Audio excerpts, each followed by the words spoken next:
The U.S. economy still has significant advantages versus the rest of the world. The labor market has continuously been strong. The data continues to show a resilient labor market as a theme. The story of the labor market is that we're in a quiet period. How long that quiet period lasts is undetermined. Last month for payrolls was an anomaly. We got to make sure we're still on a really good track here. This is Bloomberg Surveillance with Jonathan Ferro, Lisa Abramowitz, and Anne-Marie Hordern. Let's get you to the weekend, live from New York City this morning. Good morning for our audience worldwide. Bloomberg Surveillance starts right now as we come into Payrolls Friday after snapping a 4-day winning streak on the S&P 500. Your equity market is shaping up as follows. Equity futures on the S&P negative by 0.1%. On the Nasdaq, down about 0.1%. On the Russell, the small caps up by 0.1. The main event, 8:30 Eastern Time. The estimates look like this. The median, 220. The high, 284. The low is 150. The November jobs report just around the corner. And it's so wide when you look at this range of estimates because people are concerned with what everyone's talking about, noisy, messy data. Neela Richardson talking about the stasis period, the fact that it's really going to be difficult to understand because there's a lot of hiring, not a ton of firing. It's basically stasis. And also the question is this environment of we had layoffs, we had strikes, we had a hurricane hit, and also a shorter retail space. So those short-term retail jobs right now, because the holiday season is shorter, it's very difficult to understand what kind of number we're going to get. Let's put some numbers on all of those themes. And Danny, welcome to the program, by the way. Lisa is on assignment through the morning. The snapback, the extent of the snapback, the size of the snapback. Bank of America putting some numbers on it. 60K from the hurricane. From the strikes, we're looking at around 40. So 100K is just a snapback from those two themes alone. But that's why today's report is so important, because it carries the heft of two jobs data with it. Remember, we had that awful report last month of the negative 12,000 or 12,000 rather negative private payrolls. BNP figures we could get a revision up to 100,000. So you have that at stake, and then you have this report at stake. In order to get a pause in December, you need a strong number to come in. Payrolls 8:30 Eastern Time, then it's on to CPI next Wednesday. Then the following week, the Federal Reserve, December 18th, for that last decision for 2024. Equity futures then pulling back just a touch, down by 0.1% on the S&P this morning. In the bond market, yields grinding just a little bit higher, up almost a basis point, but pretty steady over the last few days. The 10-year in and around 420, 418.57. Coming up in just a moment, we'll catch up with Lori Calvasina of RBC, looking for the S&P 500 to end 2025 at 6,600. Ed Mills of Raymond James as Elon Musk meets with lawmakers, and Sarah House of Wells Fargo on the softening labour market. We begin this hour with the stock rally stalling as traders await US payrolls data at 8:30 Eastern Time. Lori Calvasina of RBC optimistic heading into the new year. Another year of solid economic and earnings growth, some political tailwinds, and some additional relief on inflation can keep stocks moving higher. We have started the new year with a year-end 2025 target of 6,600. Laurie joins us now for more. Laurie, good morning. Thanks for having me. Great to catch up. Some bulls out there. Wells Fargo, 7,007. Deutsche Bank, 7K, BMO 6,700. Everyone's lining up to be pretty bullish into next year. You've been a little bit more cautious in the short term here. Can you give us some reasons as to why? Yeah, and look, we thought we were starting to get a pullback a few weeks ago, and we were wrong on that. And we took another look at the seasonality data. And, stocks do tend to run in November and December. But if you look at the last few years, you tend to get some potholes in January and February. And some of my concerns I've actually heard echoed by investors over the past week. And really, if I look at valuations, I'm not necessarily saying we're sitting at like 2000 dot-com bubble type overvaluation, but we do look full on certain metrics, and we look a little bit over our skis on other metrics. If you look at sentiment data, the CFTC data is making brand new highs in terms of broader U.S. equity futures positioning and positioning in the S&P 500 contract specifically. And guess when the last time was that we did that? January 2018. So as we've been talking to clients, there's just a sense that there's a lot of froth in the market. We do think there are some political tailwinds next year. There might be some headwinds as well. We need some clarity on that. We're navigating in a lot of fog right now. And, if you look back to January 2018, we had just come off of the euphoria of tax reform that really propelled stocks higher in 2017. Now, that bill did not get passed until, I think, sometime around Christmas. But we pre-traded all the move, even though we didn't know what the tax rate was. It kept changing. As we sort of look at where we are now, we think just a lot of this good stuff has been pulled forward. And that's not to say we're not going to move higher next year. We do have a higher target, but we do think we need to have a little bit of a digestion period at some point. We all read your research. There was a line from a note that you put out a number of weeks ago about our ability to absorb, our capacity to absorb bad news. Yes. What would you say bad news is? What does that look like in early next year? So, one thing that's been coming up recently actually has nothing to do with the election, but just looking at earnings. And so if you think about the tone in the last few reporting seasons, it's been a bit more negative. You've seen margin expectations coming down. If you look at S&P 500 companies and the forecast for next year, the tone around costs has really, been, I wouldn't say it's dire, but it's been more concerned than what we had seen, kind of over the previous 4 to 6 quarters. And if you think about, sort of fundamentals, right? I mean, we've had this rock solid earnings environment. Companies have been navigating through everything. If we get to that year ahead outlook season in January, February, which coincides with that seasonal pothole, I think that's something that could rattle investors quite a bit. We got an earful the last few quarters about how business activity has been frozen. People were on hold because of the election. There's a big expectation that we're going to see this unleashing of activity. It's time to put up, right? It's time to see the evidence of this. So I think that's one big thing that actually has nothing to do really with the election itself and these tax policies, et cetera, that could rattle investors if it happens. So there's plenty of things to be cautious about. But Lori, the problem is that typically it works to fade the bears. Yeah. It doesn't usually work to fade the bulls. So what do you do in the meantime? Look, I think we look at what could any potential correction be. And in my mind, they're still limited to 5 to 10% type drawdowns. You get anything beyond 10%, honestly, you don't get much between 10 and 15% in recent, kind of stock market history. You hit more than 10, you tend to go to 15 to 20. And those 15 to 20 type drawdowns are legitimate growth scares where we don't typically, sort of have a recession, but the fears that we're going to have some sort of growth slowdown are real. I don't see that in my, sort of investment horizon right now. So I do think any downside is going to be limited to that kind of range. So you do end up wanting to buy the dip, but you do kind of have to go through some stuff to get there. I was also looking at some of the consensus calls when we figured that Trump would be the next president of the United States. We got that, and things haven't quite played out how we expected. Mag 7's outperforming the S&P. Growth is beating value. German stocks are doing well. Mexican stocks are hanging in there. What among that looks mispriced? Is something gone wrong? So, I think to a certain extent, if you look at pricing in the market and some of these higher level things, and I think there are some exceptions like materials and healthcare, but generally markets are hoping for the best. There is some preparation for the worst, right? When you see things like healthcare and materials having really underperformed post-election. But I think, if you think about financials, for example, right, that's a Trump trade, very consensus. That one's been working and it's pretty clean and it's still got some room on valuation. I think other things have had some wrinkles.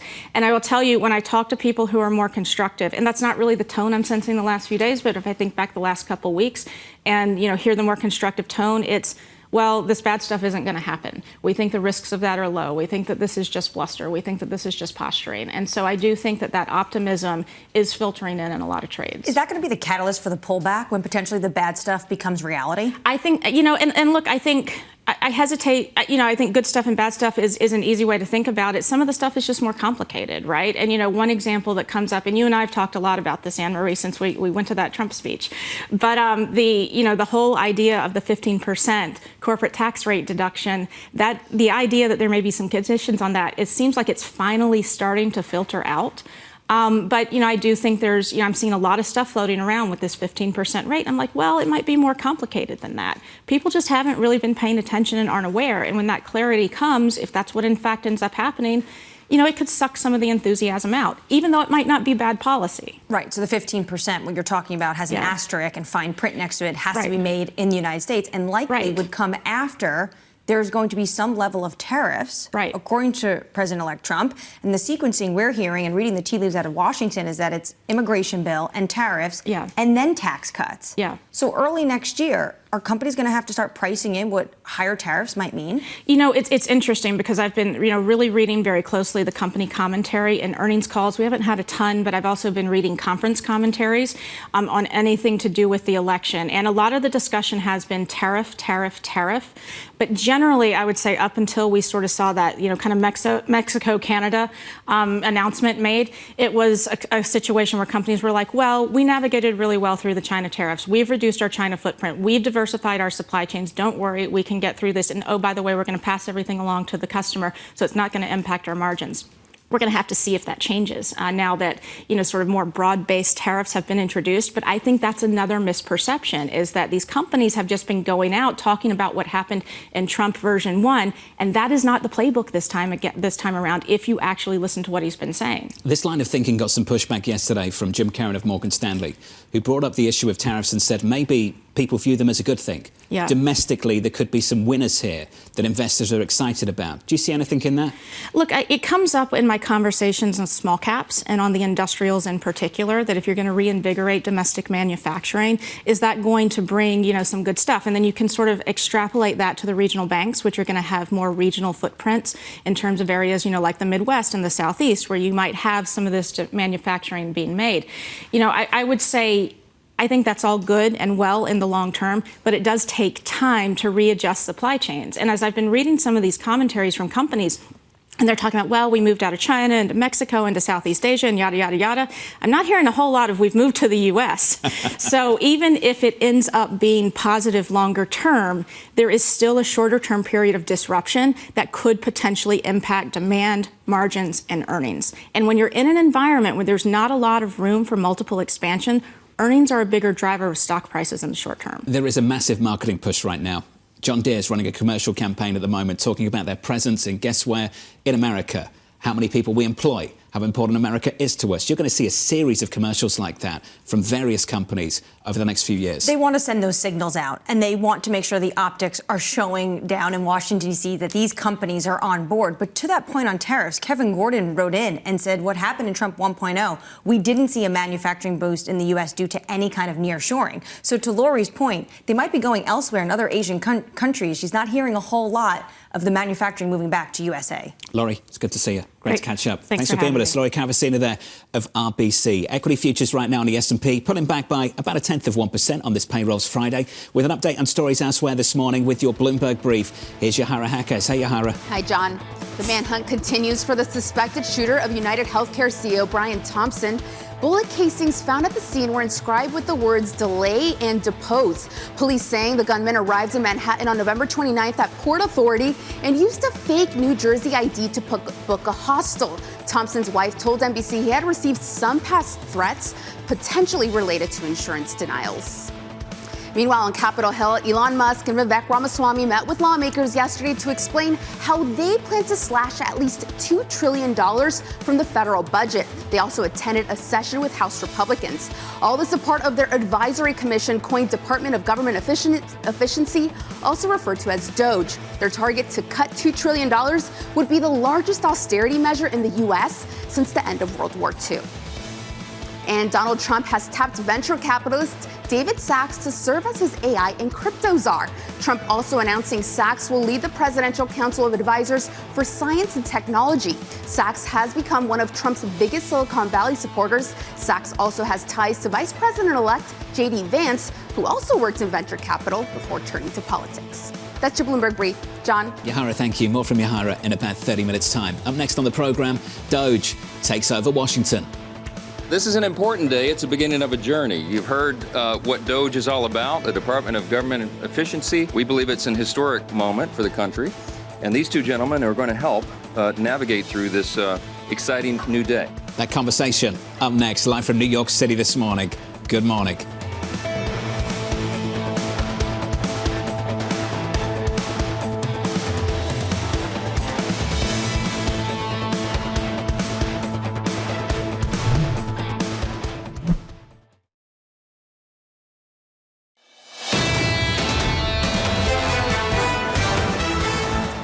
The outlook into next year is so different compared to the outlook into this year.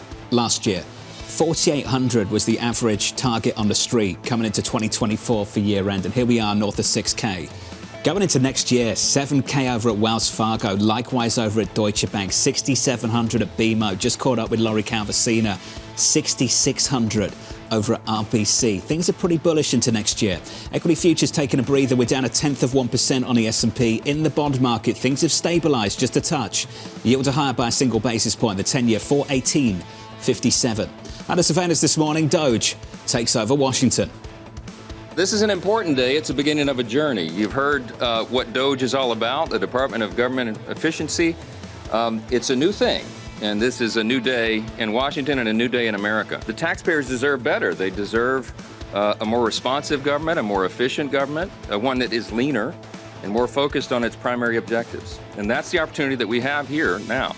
We believe it's an historic moment for the country, and these two gentlemen are going to help navigate through this exciting new day.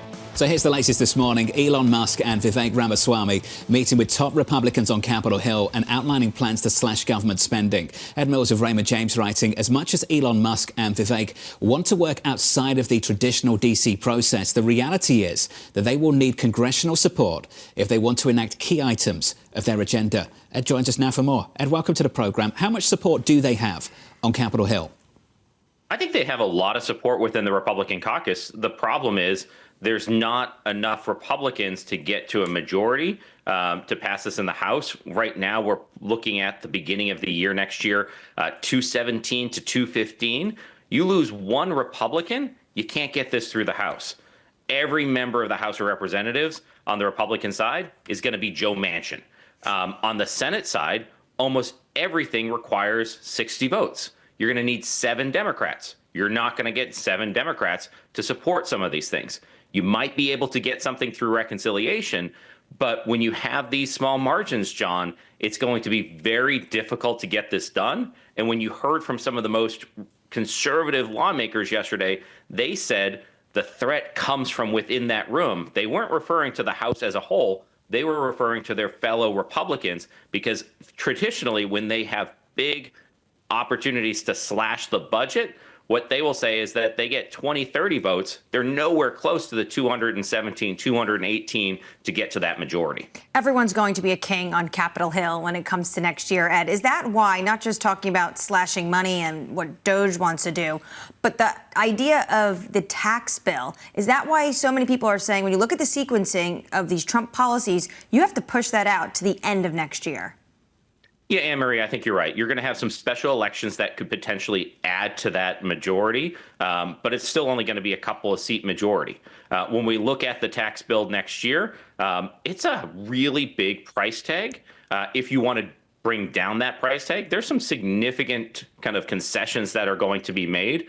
Historically, it's easier to give additional spending than to cut. But then you run against the opposition of the hardliners who want to support DOJ. I do think that there probably is going to be some level of a DOJ package tied to those tax bills trying to help pay for that, because when you're weighing this idea of really unpopular or hard to defend government programs versus tax cuts for the American people, that's where the Republican Party goes back to their traditional roots of when you're explaining you're losing. So if you're explaining why you didn't support a tax cut, that's a very difficult position for you in a Republican primary. And Elon Musk is more than happy to challenge you and give money to your kind of primary opponent. So you probably still get that package, Anne-Marie, but that fragile flower of consensus is going to be very difficult to hold together. Well, we know what some of the provisions might be in the tax bill. Donald Trump talked about them endlessly on the campaign.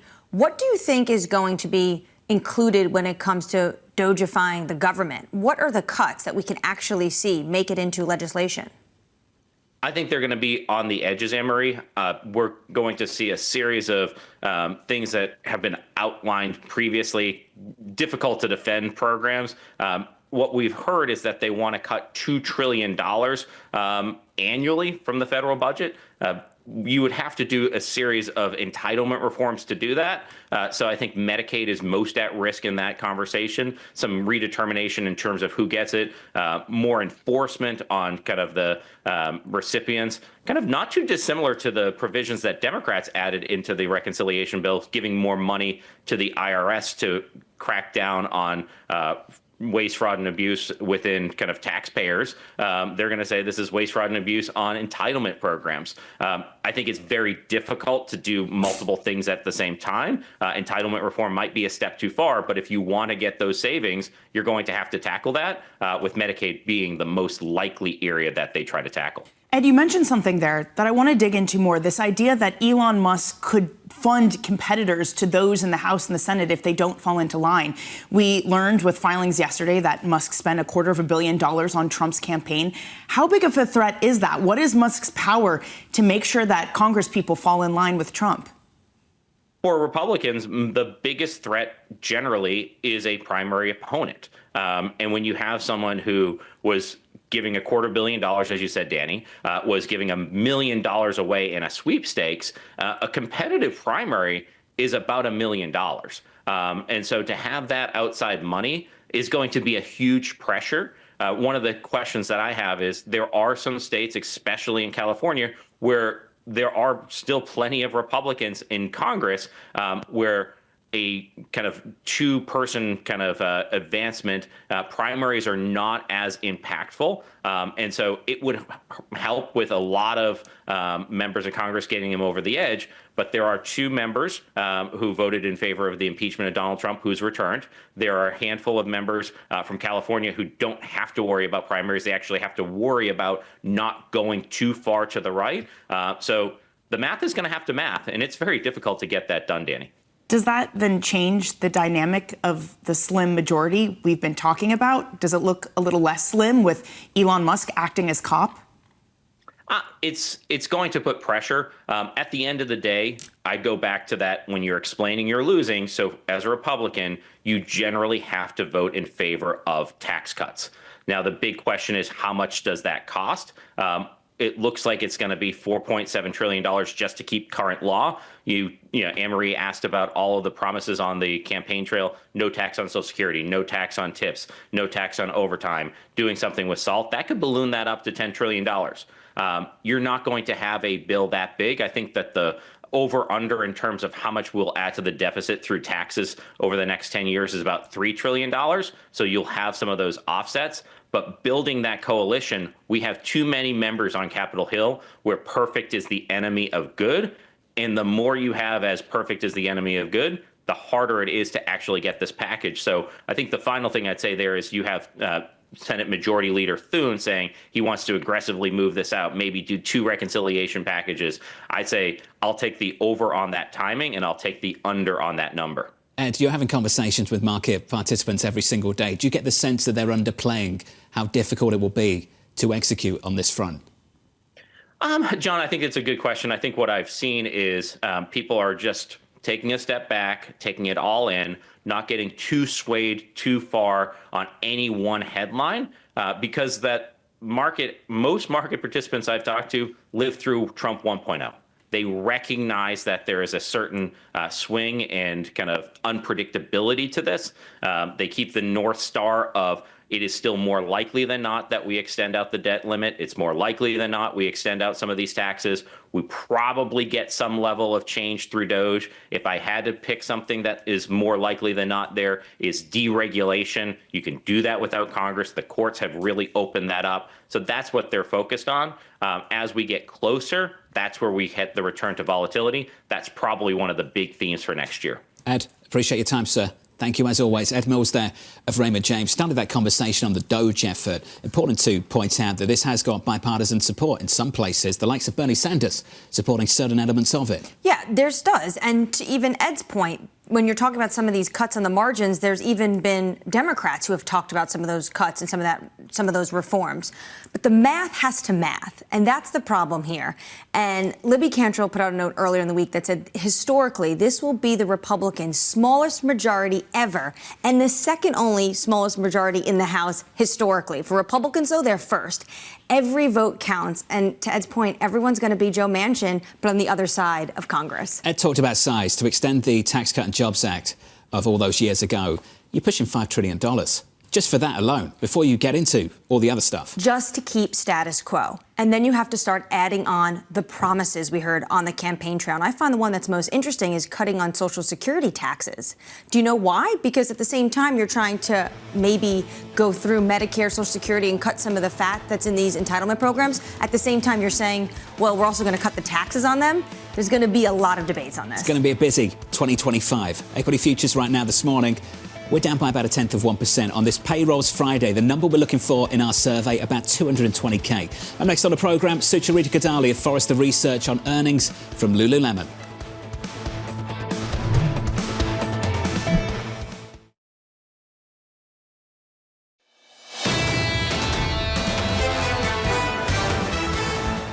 snapping a 4-day winning streak on the S&P 500 in yesterday's session and spoiling the week so far, just back-to-back all-time highs over the last 3 sessions so far this week. Just a small move lower. We're down again by 0.1% on the S&P 500. On the Nasdaq 100, we're softer also by 0.1. In the bond market, we've now gone about 2 weeks without the 2-year yield climbing. We're up by a single basis point at the moment, basically unchanged on the week so far, up by 2 at the front end to 416.42. On a 10-year, 418.38, up a single basis point there. All of that, Danny, going into the payrolls report in about 2 hours from now. The estimate we're looking for is 220K. I just wonder if the risks going into this are asymmetric, because you need a strong jobs report in order to get a pause. It's an ingredient for it, but it's not the thing that forces it. The thing that forces a pause is CPI next week, is inflation. Perhaps the bigger risk is a weak unemployment report, where you need a Fed who all of a sudden gets worried about jobs again, needs to cut ahead of a 2025 that could be very well be inflationary. Andrew Honhorst of Citi saying something similar. Markets are underpricing downside risk to jobs data and the Fed's asymmetrically dovish reaction function. More on that a little bit later. I want to turn to Europe. Just take a look at this. The news isn't great out of France, but the market is starting to stabilise. The euro against the dollar just about unchanged, 105.83. And 10-year yields, Danny, are down on the week. In France, started the week around about 290, 292. We're down to 287. It's a huge vote in favor of Le Pen. John, you've always been great in saying no one wants to be the candidate that upsets the bond market. The fact that Le Pen can come in, essentially cause the toppling of the French government, and bond yields barely budge, it really shows how calculated she was in this. She doesn't want to be the person kicked out by the bond vigilantes. Instead, she goes in, she talks to Francine Lacqua about being able to pass a budget. She doesn't call for Macron to step down. She's striking that careful balance of getting her way and having the markets on her side. A Liz Truss reputation isn't one you want to carry into an election. I think it's fair to say. We can leave that there. That's the latest out of France. Under surveillance this morning, the search for United Health Insurance chief Brian Thompson's killer entering a 3rd day. Bloomberg learning the suspect had checked into a hostel on the Upper West Side using a fake New Jersey driver's license just days before the shooting. So we have this new photo, and this photo can now be used for facial recognition technology, and potentially they are closer to finding out who this individual was. The human instinct of the woman who checked in this individual, I think, is fascinating. Former NYPD Deputy Commissioner for Intelligence and Counterterrorism had this to say. They were having a flirtatious moment. He pulls down his mask, gives a big smile, and that one informal moment between these two human beings remains at this moment the most significant clue to date in this entire case. And I think that's fascinating. I have to say, one of the most shocking things I've seen is just the vitriol online. I think it's perhaps always a mistake to look on the internet after things like this, but kind of the lack of sympathy and the discontent from people, which it should go without saying, but I'll say it anyway, is never an excuse for violence. But it's percolating in really interesting ways. Anthem Blue Cross Blue Shield, for example, had a decision last month where basically in Connecticut, New York, Missouri, they would stop paying for insurance depending on how long you were under anesthesia. That happened last month. People were upset at the time, but it reached a new fever pitch yesterday. And then Anthem Blue Cross Blue Shield, according to Connecticut officials, pulled back on that decision, again, because this discontent is really bubbling up in the aftermath of this. And I think we can all agree this certainly isn't the way to deal with it. Just shocking what's happened in New York City over the last few days. Let's turn to this story. President-elect Donald Trump naming venture capitalist David Sacks as White House AI and crypto czar. Sacks played a key role in bolstering Trump's fundraising among tech industry donors. Trump saying he'll also lead the Presidential Council of Advisors for Science and Technology. So he's part of the PayPal mafia, as they call it, the likes of Elon Musk, Reid Hoffman, Peter Thiel. What's interesting about this is it's similar to Doge. I think everyone needs to take all of this with a grain of salt. It is an advisory position. Kraft Ventures, his VC firm, says he is not leaving. It is an advisory position. So, yes, will he be involved advising the president? Yes. Do you see the crypto community very excited about this individual, thinking that potentially gives them a direct line to the president of the United States, but at the same time, it doesn't have the same weight as, say, a special advisor like Peter Navarro or someone that is actually in the cabinet. Right. Well, he literally can't. He talked about on the All In podcast how he has a key man risk clause in his contract for his company, and he can't take on a full-time job in the government. I think it does, though, underscore kind of the small tech influence that's happening in D.C. right now. So you have David Sacks being added to the other VC influences. Mark Andreessen, according to the FT, is leading some of the search for the talent for the Doge outside agency, not an internal one, much like this one. Exactly, the task force. But still, you have all these people who are champions of small tech, not big tech, entering the government. You've got to embrace success. I've always said that the secret to American success is the embrace of success. In Europe, there's always been this weird thing where they're sort of like, oh, success, regulate that, find that person.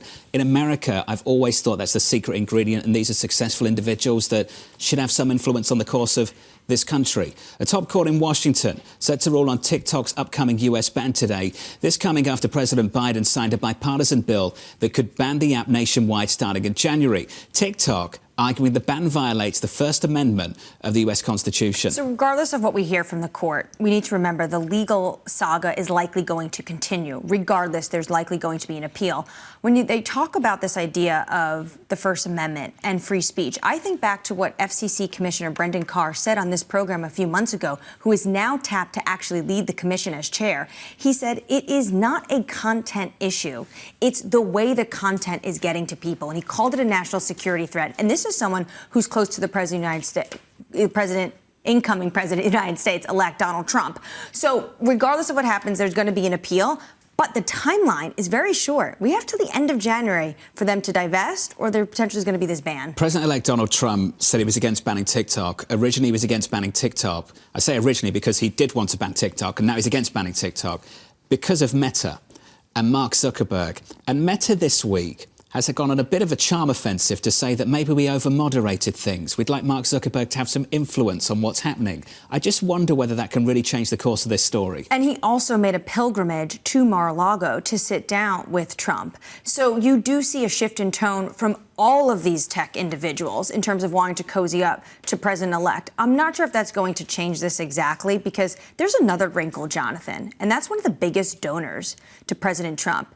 And that's Jeff Yass, and he has a huge stake in TikTok. But even so, what can Trump do? The deadline is January 19th, a day before the inauguration. What power does Trump have? I guess he could kind of get out the sharp elbows and get Congress to overturn this, but he'd need bipartisan support. And guess what? And where the bipartisan support was? It was for enacting this bill to ban TikTok. So I'm just not sure how much power Trump actually has in this. The clock is ticking, that's for sure. Let's turn to retail. Lululemon upping its full-year outlook thanks to strong sales in international markets. The company seeing flat sales in the United States last quarter, but a 39% rise in China. Sucharita Kodali of Forrester saying athletic gear still seems to be strong. The affluent, fitness-focused consumer is still spending. Sucharita joins us now for more. Sucharita, welcome to the programme. What is Lulu getting right this time? Well, I think a lot of this is just the entire sector is doing really, really well. When you look at the numbers for other companies that are selling similar products, whether it's On Running or you're looking at Dick's Sporting Goods, they are doing incredibly well as well. So the shopper is just spending in this category. Lulu has been performing incredibly well for years. And this year it was more just because of some lower guidance that some of the numbers are soft. And it's been underperforming the market. But the story is that their overall top line has been strong. And some of these international sales, as you point out, have been a big driver in its success, which is interesting because that is perhaps one of the areas where it may have some softness in the future if tariffs actually become more prevalent. Well, Sucharita, it's interesting also because so many have struggled in international markets, particularly in China. What underpins that success that they're having? Yeah, it could. A lot of it is likely just newness to the Chinese consumer. Chinese consumers, like many consumers around the world, are often interested in purchasing whatever is on trend, whatever is new. They're as influenced by social media as consumers anywhere in the world. And I think that Lulu has had a strong formula for success. And that has been an enormous driver. In the U.S., it's interesting that some of these numbers were softer in Q3, but I expect in the next quarter, particularly as that will be the holiday numbers, it should be even stronger. Well, Sucharita, I might be revealing too much about my social media habits, but all over TikTok, Instagram, I see all these influencers saying, hey, these pair of sweatpants from Lululemon, you can get the exact same thing on Amazon for a third of the cost. What is the bigger threat to Lulu? Is it the Alo Yoga, the Vioris, the high ends of the world, or is it Amazon and fast fashion? Well, that's a great question because the biggest threat to Lulu is likely that competition where they could become the new middle. And that's absolutely where they don't want to be. They need to continue preserving their premium positioning.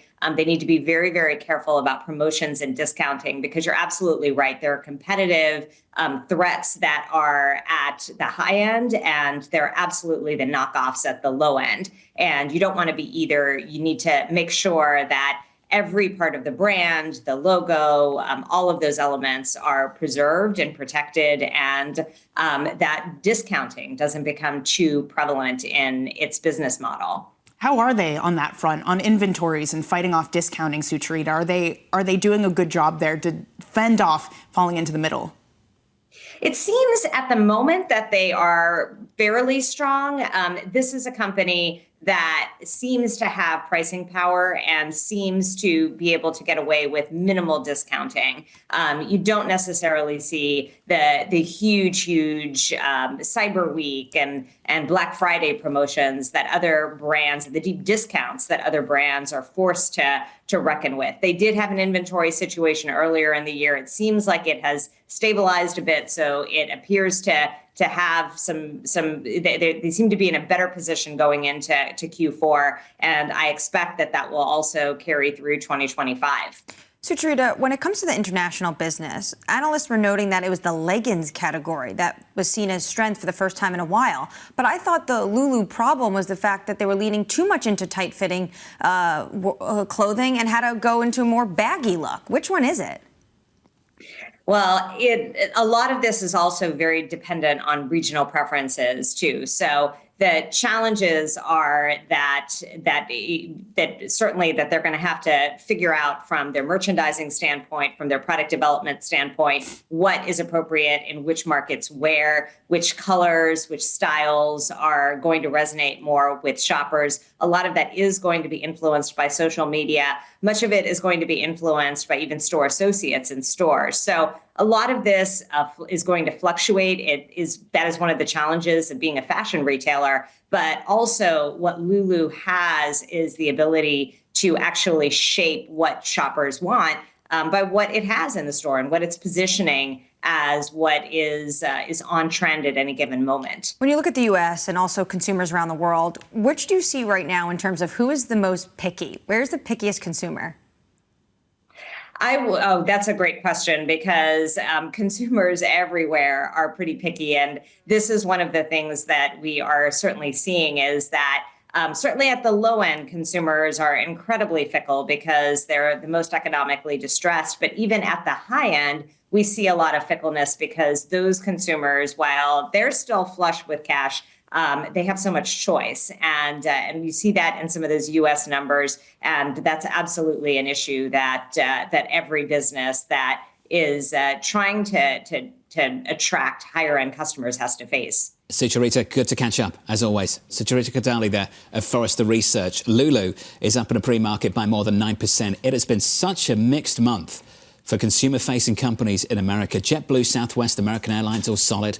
Target, Foot Locker, not so much. Lulu doing better than good. It's been really mixed, hasn't it, the last few weeks? But it leads everyone to just say, okay, it's a more choosy consumer. It's the bifurcation. It's the K-shaped economy.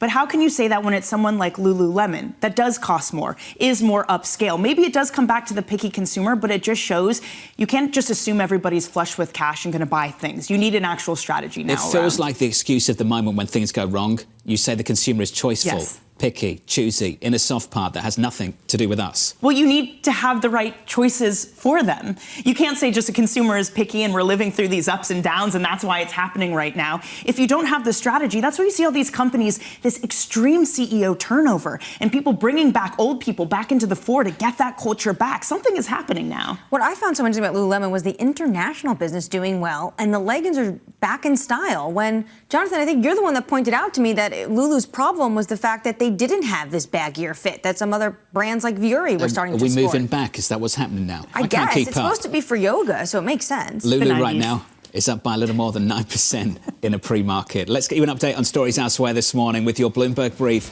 Here's Yahara Hackers. Hey, Yahara. Hi, John. French President Emmanuel Macron is meeting with key politicians today as he looks to piece together a new administration. In an address to the nation yesterday, Macron vowing to serve the remainder of his term and saying he will appoint a new premier in the coming days after a vote of no confidence in the National Assembly ousted Michael Barnier. The new government will look to approve a budget before mid-December. Meanwhile, California's largest earthquake in years struck off the state's far northern coast yesterday, briefly triggering a tsunami warning and causing a wave of aftershocks. The magnitude 7.0 earthquake hit some 50 miles offshore and caused minimal damage, but was felt from Oregon all the way down to Sacramento. Emergency tsunami alerts were activated on mobile phones throughout San Francisco, leading to some evacuations, but the warning was lifted within an hour. And the world's most expensive dinosaur has a new home. The 150 million-year-old Stegosaurus, also known as Apex, was unveiled yesterday at the Natural History Museum in New York. The skeleton was purchased for a record $44.6 million by none other than billionaire Ken Griffin at a Sotheby's auction over the summer. Apex is expected to be on view for 4 years. That's your Bloomberg Brief. John? Yahara, thank you. You've all seen that meme. I wouldn't tell anyone I'd won the lottery, but there would be signs. This is like the 8-year-old version of that. You want to know what FU money is? It's dinosaur money. It should be in his house, though, if it's actually that. He should have built like a second house just to house the dinosaur. It's 11 feet tall and 27 feet nose to tail, so that's probably why he needs a museum. But actually, I'm excited because I want to go see it. Amazing. Up next on the program, the November jobs report. Even a number 220,000, I don't think that's going to be enough to deter the Fed from pushing through that December rate cut. That conversation up next. Live from New York, this is Bloomberg.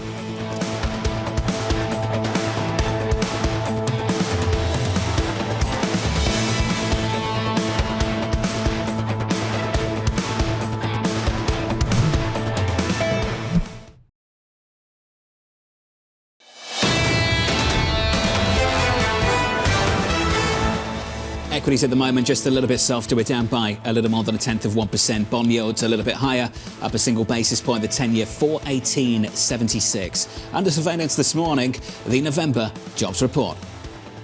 Looking out to Friday's non-farm payroll reports, the strength is going to be outsized, or at least we expect that. But that's going to be offsetting the weakness that we saw the month prior. So even a number 220,000, I don't think that's going to be enough to deter the Fed from pushing through that December rate cut. So here's the latest this morning. The labour market in focus as non-farm payrolls drop at 8:30 Eastern Time. Economists expecting 220,000 jobs added and unemployment to hold steady. Sarah House of Wells Fargo writing, through the monthly swings of non-farm payrolls, we expect the November employment report to reiterate that while the labour market remains solid, in an absolute sense, the softening trend in employment conditions has yet to cease. Sarah joins us now for more. Sarah, welcome to the programme. Identify that weakness for us this morning. What does that look like? Yeah, so I think it's really going to be looking at what's the recent trend in payroll growth. So we know we're going to get a bounce back from October from strike effects, as well as we think from some of the disruption caused by hurricanes. But we could also potentially get some meaningful revisions given how low the survey response rate was last month. And so we're really looking at what does the overall recent trend say about job growth. So prior to October, we were running around 150,000. Does that hold? Or do we see that sink lower?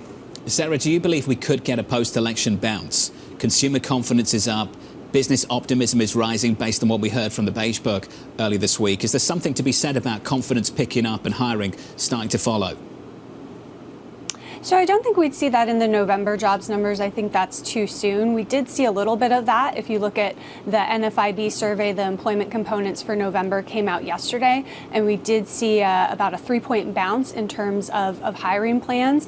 And so we saw something similar following the first election of President Trump in 2016, although the bounce we saw in yesterday's numbers, it was smaller than what we saw in the 2016 period. So I think there's maybe a little bit to that in terms of increased confidence. I think just increased optimism, animal spirits. But I think importantly, the ceiling to that seems to be a little bit lower than maybe what we've seen previously. In the meantime, Sarah, the words you've heard from Fed speakers and Powell himself is not about a weak labor market anymore. That narrative has shifted. It's about the strength in the labor market. And as Powell said, the ability to be cautious with rate cuts because of that. Is there a number we could get today that would throw that all away, that gets Fed speakers talking yet again about the risks to this labor market? Yeah, so I think if you saw a clearly below consensus print, which would indicate that it wasn't so much the storm effects, that we're seeing more broad-based weakness. So this is similar in many ways to what we saw in the state employment level data, where you saw 29 states actually decline in October. So I think there are hints of this, that the labor market, while it's softened, we don't think that we've seen the end of that downward trend quite yet. And so I think if you were to see that further decelerate, if you saw the unemployment rate go up, I think you could get more concern about where the labor market is headed, and that the past few months' data just hasn't all been noise around the strikes and hurricanes. How toxic of a mix could that be if you have a freshly weakening labor market, you have everybody all bulled up in assets at record highs, and you have the threat of inflation in 2025 from fiscal policy? Well, I think the important thing is that the Fed does still have room to cut. And so when you look at where the policy rate is versus where even the highest estimate of where neutral is, we're still restrictive. And so I think there's room for the Fed to give a little bit more in terms of not so much accommodation, but at least dial back that level of restrictiveness, where you're not fully, I think, moving to an accommodative stance that could potentially fuel some of the inflation fears. But I think give a little bit more of a floor to the labor market. So what does that mean for 2025? Danny's talking about the new introduction of fresh policies out of a new administration, a sweep through Congress from Republicans, but at the same time, you're saying the Fed is they're still restrictive, so we're seeing cuts next year. How many do you think? Yeah, so we're still looking for a 25 basis point cut at the December meeting, and then probably another 75 basis points of cuts through 2025, although we think the cadence of that is going to move slower, probably more to an every other meeting basis. But I think that fits with the idea that, again, policy, at least in the view of Fed officials, still seems to be restrictive. So even if you get some tariffs, for example, well, that would be inflationary, that's also probably going to dent growth. And so that's where this labor market conversation comes back in. So there's two mandates, of course, that the Fed is trying to protect. And if you see that weaker growth, that is going to be more of a challenge to the labor market. Sarah, just quickly, is there a number that would put December very much on ice? What is it, 350? Is it that high? I think it's at least 300 with probably some upward revisions to prior months, because that's what you're going to need to get that trend notably above where it has been around 150. So at least 300 and probably then some with revisions. Sarah, thank you. Appreciate it. Sarah House there of Wells Fargo. Big takeaway from the Fed speak we've had so far this week actually came from Governor Waller, for me at least, and not from the Federal Reserve Chair, Jay Powell. When Governor Waller said this, Danny, there's still some distance to go in reducing the policy rate to neutral. They believe they've got a lot of work still to do. They think they're sufficiently restrictive or too restrictive. And I go back to numbers like the Atlanta Now GDP tracker. That's at 3.3%. It's crazy to think that we're restrictive right now, and we're still running so hot in this economy. But that's why this number, maybe not the most important, maybe it's CPI, PPI, next week. That shows that if inflation is too hot, that the Fed can't continue their cutting cycle, at least for now. There's a man joining us in the next hour who shares the opinion that maybe we are not sufficiently restrictive. He's joining us in just a moment. Coming up, we'll catch up with Priya Misra of JPMorgan, former National Economic Council Deputy Director Everett Eissenstat, John Murphy of Bank of America, and that man is Torsten Slok of Apollo. He joins us just in a moment. Equity futures on the S&P 500 just a little bit softer. Going into the big one, payrolls just around the corner. The second hour of Bloomberg Surveillance up next.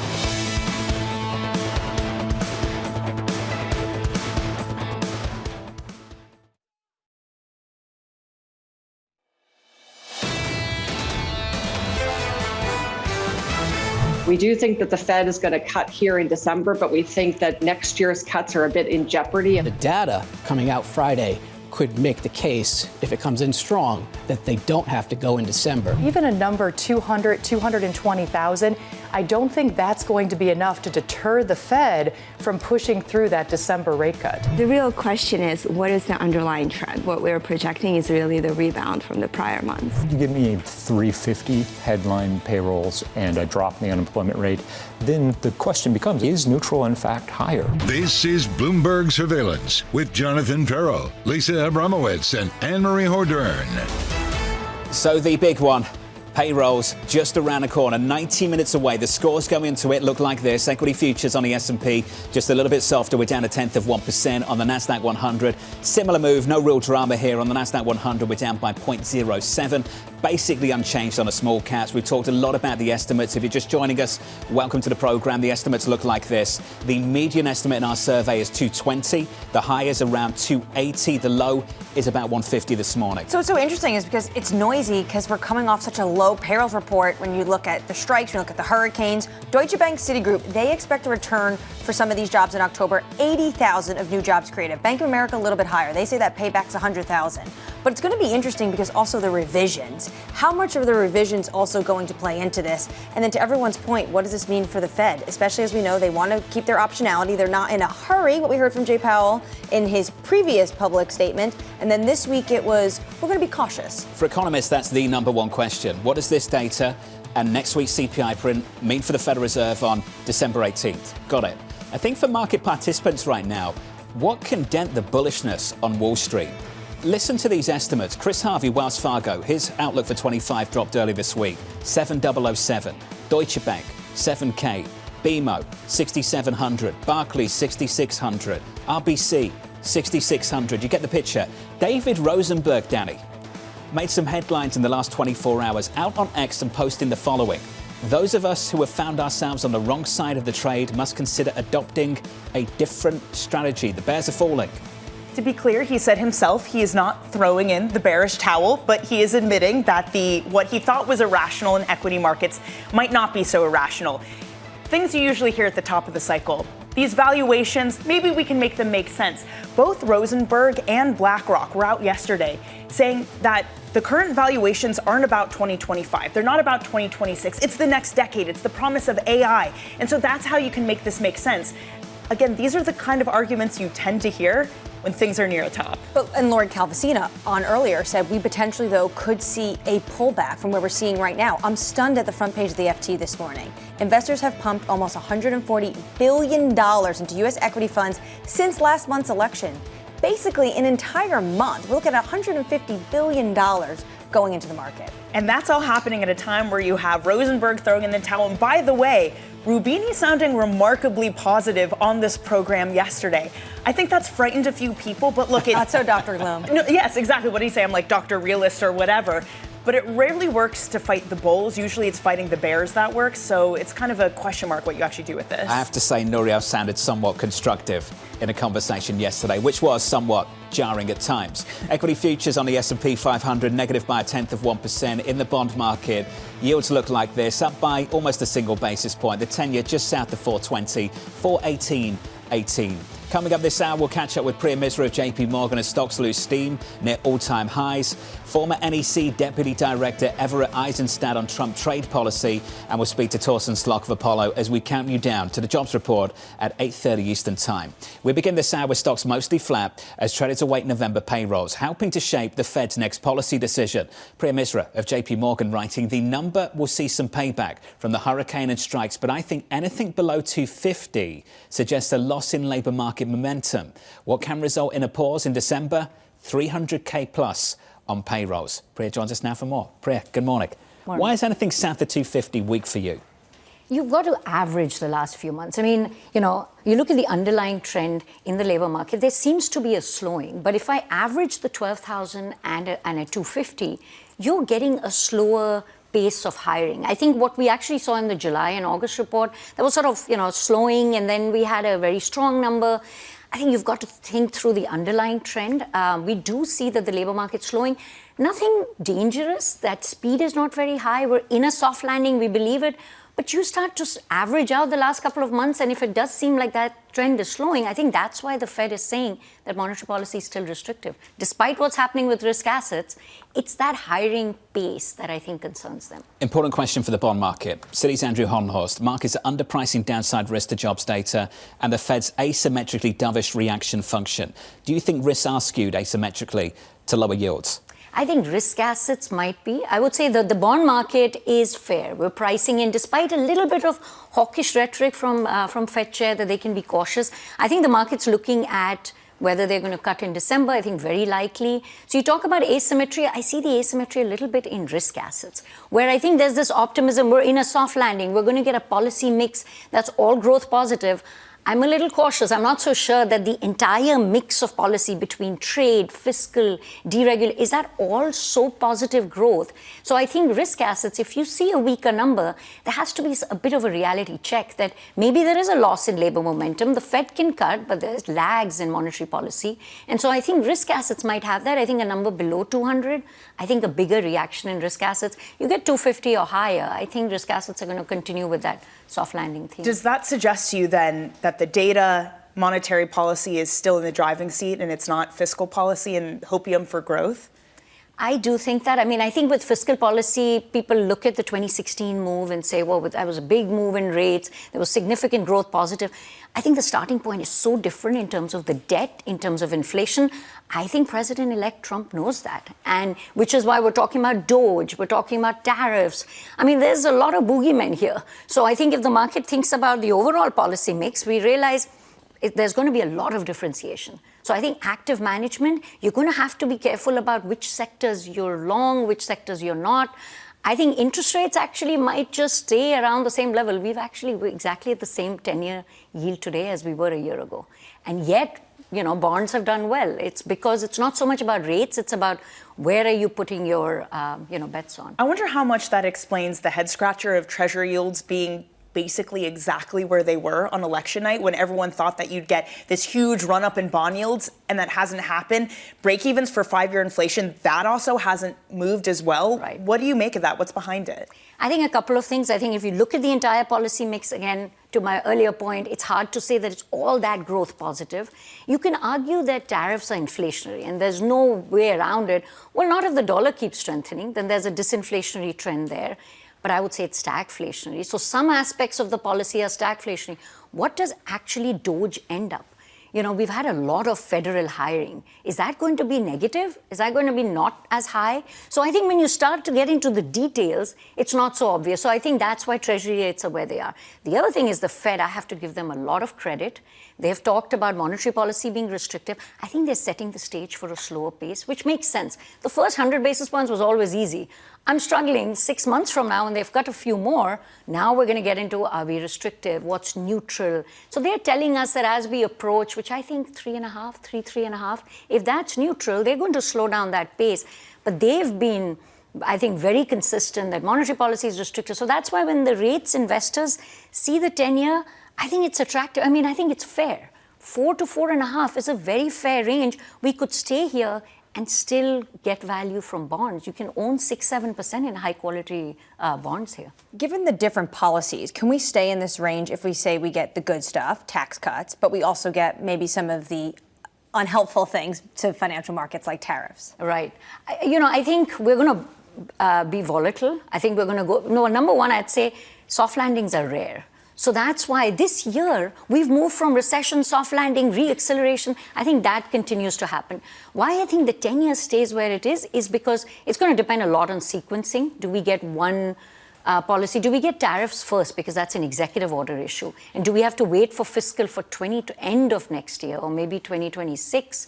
So I think sequencing will matter where we are in that range. But I think if we get all of what has been talked about, it's not so clear that it means much higher deficits or much stronger growth. So I do think rates stay where we are. We're going to look at monetary policy. Where does the Fed really start to slow down? I don't think we're there yet.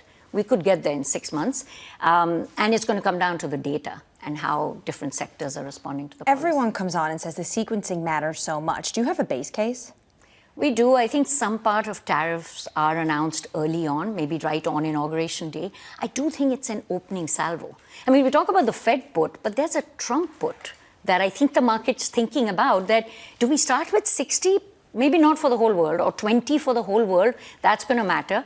If it starts with, hey, let's talk about renegotiating trade deals, and that might be all of next year, or maybe 2 years of renegotiating, I think the market's taking some comfort. And I can see that you don't start off with, this is what I'm going to do, let's talk about it. I do think you'll probably get tariffs early on. And then we spend all year debating how much are they cutting in terms of fraud and waste. How much are they cutting in terms of spending? And then what's the tax offset that you're going to get? So I do think, yeah, what can be done without Congress happens earlier. Is the Trump put in the equity market or the bond market? I think more the equity market. Because I do think President Trump probably looks at the equity market more as a scorecard. But I think we all understand, I think even equity people understand the bond market matters. It mattered a little over a year ago. In October of last year, we got close to 5%. People who normally don't care about bonds don't talk to me. Starting to care about bonds. What's happening about bonds? Started to watch auctions, Priya. I noticed that as well. Can we finish on the front end of the curve? Sure. I don't want to make a big deal of 70 basis points or so, but you talked about a neutral rate at the Federal Reserve being something closer to 3.50, 3%. This 2 years kind of stuck at 4.10, 4.20. And I just wonder if that's the market's way of telling the Fed, this is where we think neutral is. This is where we think the landing point is for this cutting cycle over the next year or so. I think that's fair. That's the market. But the market changes that view of neutral a lot. Because, to be honest, we're all going to figure out what is neutral after we've crossed it. So I think, which is why if you start to see inflation level out, and inflation's been a little bit hot. I know the Fed's confidence is still there, but that CPI report next week is important. If you see another hot print, I think the market's going to say, we don't believe that neutral is 3. It's higher. So inflation might be a little more important. But you get payrolls today and we realize, oh, there is that underlying loss of momentum. The market expectation of neutral will go down. So I think not to give you a cop-out answer that it depends on the data, but I think that market estimate will be dependent on both inflation and... It's a fair response. Let's put it that way. Priya, you're one of the best. It's good to see you. Thank Likewise. you. Priya Misra there of JPMorgan. Bond yields this morning at the front end higher by around 2 basis points. With an update on stories elsewhere with your Bloomberg brief, here's Yahara Heckers. Hey, Yahara. Hi, John. Authorities are still looking for the suspect in the shooting of Brian Thompson, the United Healthcare CEO killed in New York earlier this week. Bullet casings found at the scene were inscribed with the words delay and depose. Police say the gunman arrived in Manhattan on November 29th at Port Authority and used a fake New Jersey ID to book a hostel. Thompson's wife told NBC he had received some past threats, potentially related to insurance denials. Meanwhile, President-elect Donald Trump selecting another key appointee. Trump has named former Georgia Senator David Perdue as ambassador to China. Perdue is a former businessman who has worked in both Singapore and Hong Kong.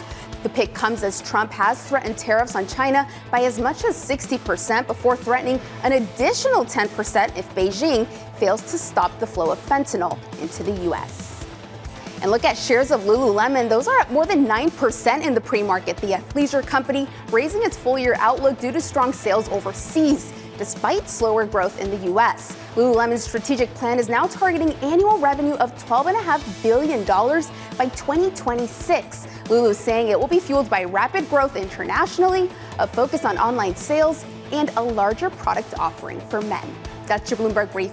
John. Yahara, thank you. More from Yahara a little bit later. That stock is absolutely flying. Up next on the program, big expectations for the incoming Trump administration. Our expectation heading into the Trump administration, or heading into the possibility of a Trump win, was always that the good news would be kind of front-loaded, and then the more potentially adverse news is back-loaded. That conversation up next, live from New York this morning. Good morning.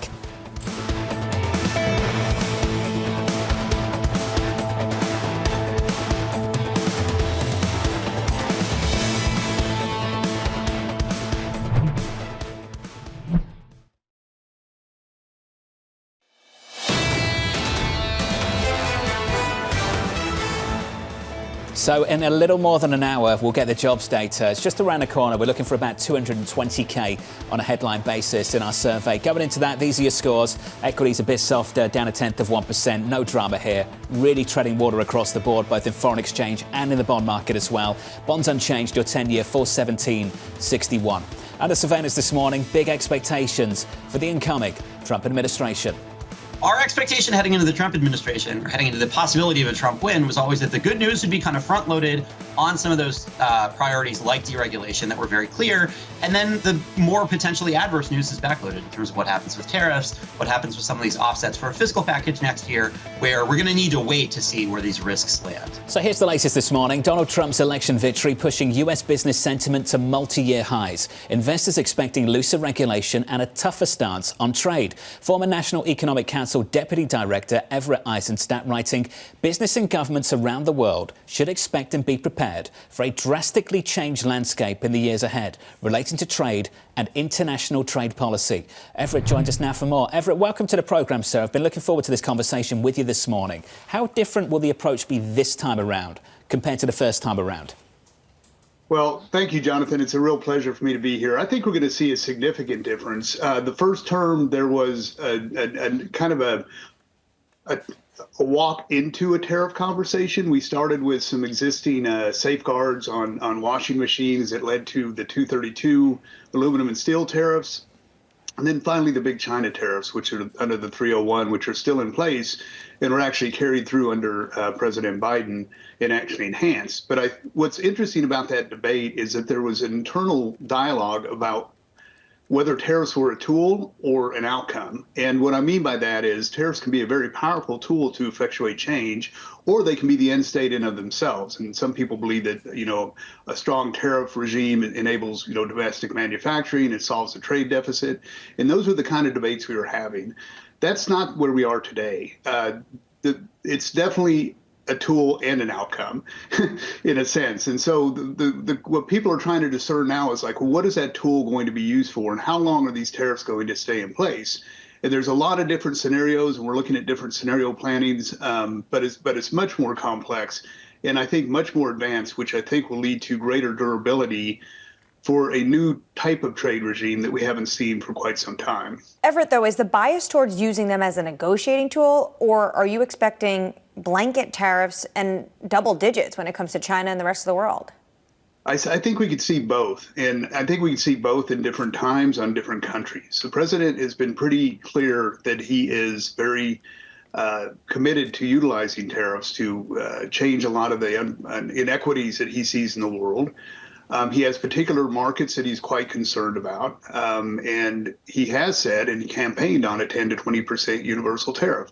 I would be surprised if there wasn't some early manifestation of that tariff in his administration. Now, whether that tariff is put into place and then over time negotiated away, that's a very likely outcome.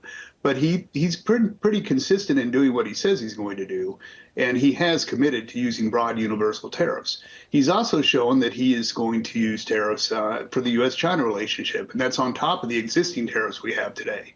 So I would expect more tariffs on China. I would expect them fairly early, and I would not expect them to go away as readily, candidly. So there's going to be a lot of moving pieces. And then, of course, you saw over this past weekend with Mexico and Canada, tariffs were used for a very specific purpose, targeted towards migration, fentanyl, and border security, and then also the BRICS dollar threat. So, there's a lot of moving pieces out there. It's going to be quite complex, but I think at the end of the day, when we're through this administration, we're going to have quite a different approach on international trade than we've had for quite some time. What's also different in Trump 2.0 is the personnel. Ambassador Lighthizer is not, at least thus far, going into this administration. There's going to be individuals like Howard Lutnick, Peter Navarro, Jamieson Greer. How do you expect these different individuals to use the jurisdiction they have, whether it's 301, 232, or just being very close to the president? Well, I think the last thing you said is absolutely critical. He's been very careful in selecting individuals who are quite loyal to him. And everybody you see on that, Kevin, all the way from Howard and Jamieson, they've all been very loyal, either through the campaign or in the prior administration. They have different approaches to tariffs. They have different statutory authorities. And so it's going to ebb and flow depending on what the tool being used is and what the objective is. So, for example, just to remind people, Jamieson is a protege of Ambassador Lighthizer. He's worked with him. He was part of his team. He knows how to operate. He's a very good trade lawyer. And he's going to use his statutory authority to try to achieve the outcomes on behalf of the president. Howard Lutnick has a different group of authorities. He has a different position. He's also got a broader mandate beyond tariffs. But he has more of the defensive AD/CVD, which is the dumping and countervailing duties authorities. They'll be used as well. So I think they'll all play a role. You'll also have, of course, there'll be a focus on Wall Street and how does Wall Street react, because there is a concern, and he does want to maintain a very strong and vibrant economy. So that's where, some of the other voices come in. So I think it'll be like we had in the past, a cacophony of voices at the table with him being the ultimate decision maker. For now, Wall Street hasn't really reacted, or if it has reacted, it's been in a positive way. Everett, I'm curious about the business community. You say real changes are coming. Have they started to try to make those changes? Are companies trying yet to right-size their supply chains, get domestic supply chains? And if not, are they already behind? It is such a great question. It is all over the map. I mean, you have some companies that are quite exposed to China. Candidly, it's hard to move away from China because it's a very vibrant market. You've got good, rates. It's an efficient economy, and there's a lot of capital investment there. So it really is very industry specific. We've been seeing across the board. There's some bifurcation of markets now. I think if you're in a highly regulated industry, say pharmaceuticals or another where there's a lot of scrutiny on supply chains, you may see more bifurcation of markets in research and development, which is quite a significant change. But I think companies that are paying attention should be planning now, because these actions could begin to take place as early as January 20th. We can see some executive orders. And one thing that we constantly remind clients is that it's not just what it does to your supply chain, it's what it does to the perception of your governance structure. And have you prepared a contingency plan to demonstrate to markets that you're prepared for shocks and that you understand that there may be shocks? That doesn't mean they're going to come, but if they do come, you've got the structure and the plan in place to react. I think that's very important because there will be a lot of unpredictability in this next cycle, and having those plans in place and being able to talk about it when the actions happen can be very, very impactful, both to markets, but also in helping to manage the company on a day-to-day basis. Well, Everett, on the idea that it's been uneven of how businesses are preparing, I was talking to one private equity executive who was looking at a business that had supply chains in Canada and said, hey, I still like this business because they have the ability to raise prices. Consumers will still buy these goods. There's more flexibility. It's a strong consumer. I just wonder, both for companies and politically, when does that narrative run out? We already learned that this is an American populace that's willing to turn on the government if they have to pay higher prices. Absolutely. And it is such a diffuse effect that is hard to say. I think for some companies, it's going to be very price sensitive. They have low margins. They don't have a lot of optionality. You can take textile or apparel that's produced and you can't raise those prices very high in some of those markets because it's very price sensitive. There's other products where people will continue to pay. They may not have the choice, or they'll so it really depends. I mean, we're seeing in the auto sector, for example, that, purchasing of vehicles is down because autos are expensive. If they become more expensive, that may affect the auto market more. So we're watching that very, very closely. Hey, Everett, it's good to hear from you, sir. Let's do this again. This was smart. Former National Economic Council Deputy Director Everett Eissenstat. It's far more complicated this time around because it crosses so many different dimensions. It is not just about national security or reciprocity. There's also the prospect of trying to use tariffs as a tool to raise revenue to offset tax cuts elsewhere. This is going to go across migration, drug trafficking, NATO funding, and more. And trying to get manufacturing at home, which is why President-elect Trump has floated a 15% corporate tax rate if you produce in the USA. A word you will hear a lot of in 2025, tariffs, on repeat. Up next on the programme, John Murphy of Bank of America on Tesla's growth projections for 2025 and beyond.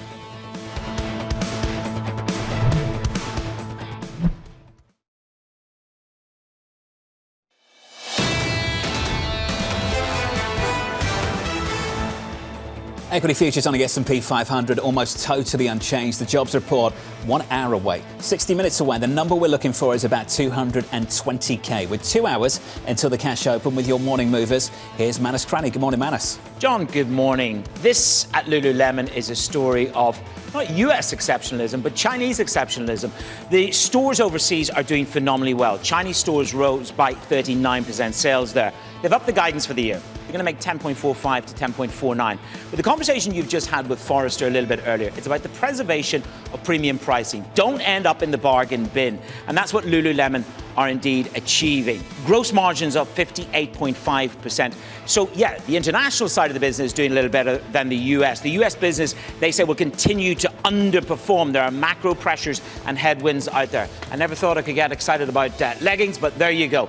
We fitted it all in. A little bit more fitness for you, Peloton. I remember the days when we went into lockdown. People were scrambling to buy these machines, and then it was a bit of a tortured volatility period for them. Volte-Face by one of the houses out there, UBS, has quadrupled their price target. They've capitulated. They've gone in. They say it's going to be up to $10. You've only got one sell left on this from BNP Paribas and underperform. Go Peloton. I'll leave you with a light touch of beauty. There you go, Ulta Beauty. Just think of the competitors here. You got Sephora. You got all the others coming in like Walmart, Target, and Amazon. But they have raised their guidance for the year. So it's going to be a raising of the guidance. They blasted through on the earnings per share, $5.14 to up above the estimate of $4.53. So the pendulum is swinging very much in favor of this company. And Data, Telsey, friend of the show, she's raised her price target to $500 from $450. So there's still 27% left in the tank. Beauty and health. What more do you want on Jobs Day? That's enough for me. Max, thank you very much. Appreciate it. 3 of the winners so far this morning. The opening about 2 hours away. The jobs report about 60 minutes away. Under surveillance this morning, Elon Musk and Vivek Ramaswamy making rounds on Capitol Hill, building enthusiasm for their efforts to slash government spending. Both meeting with key congressional figures, including House Speaker Mike Johnson and incoming Senate Majority Leader John Thune. So the question is, can they Dogify the government? And this is where it becomes very difficult in terms of spending. One thing they want to do is make all these federal workers come back to the office, even though the Biden administration appointee of them is actually working on potentially allowing some to already have a mandate to work from home before Trump comes in for some government workers. But the big piece of the pie, the chunk of what the U.S. spends money on is entitlement programs, and they are very popular. How difficult is cutting from that going to be? I find it interesting that they're going after jobs to be an interesting aspect of this, because kind of unsaid in this whole, or actually, sorry, explicitly said in this, you need to go back to the office, is it will lead to voluntary people quitting, that you're going to have less people working in the federal government. What does that mean when right now it is the federal government that is doing the hiring at this moment? Priya Misra was just talking about it, this idea that the jobs number would have been negative for last month if not for the government. If all of a sudden you're letting go of large swaths of the workforce, one, how much appetite is there for that? And two, what does that do to this macro environment? So this was the memo. The American Federation of Government Employees, a union representing 42,000 Social Security Administration workers, reached an agreement with the agency last week that will protect telework until 2029. This is one of those, I know you want to bring them all back, but at least these 42,000 working for Social Security Administration, we're going to let them hybrid work. You know, there is a myth for European tourists, and I speak directly to European tourists because once upon a time I was one.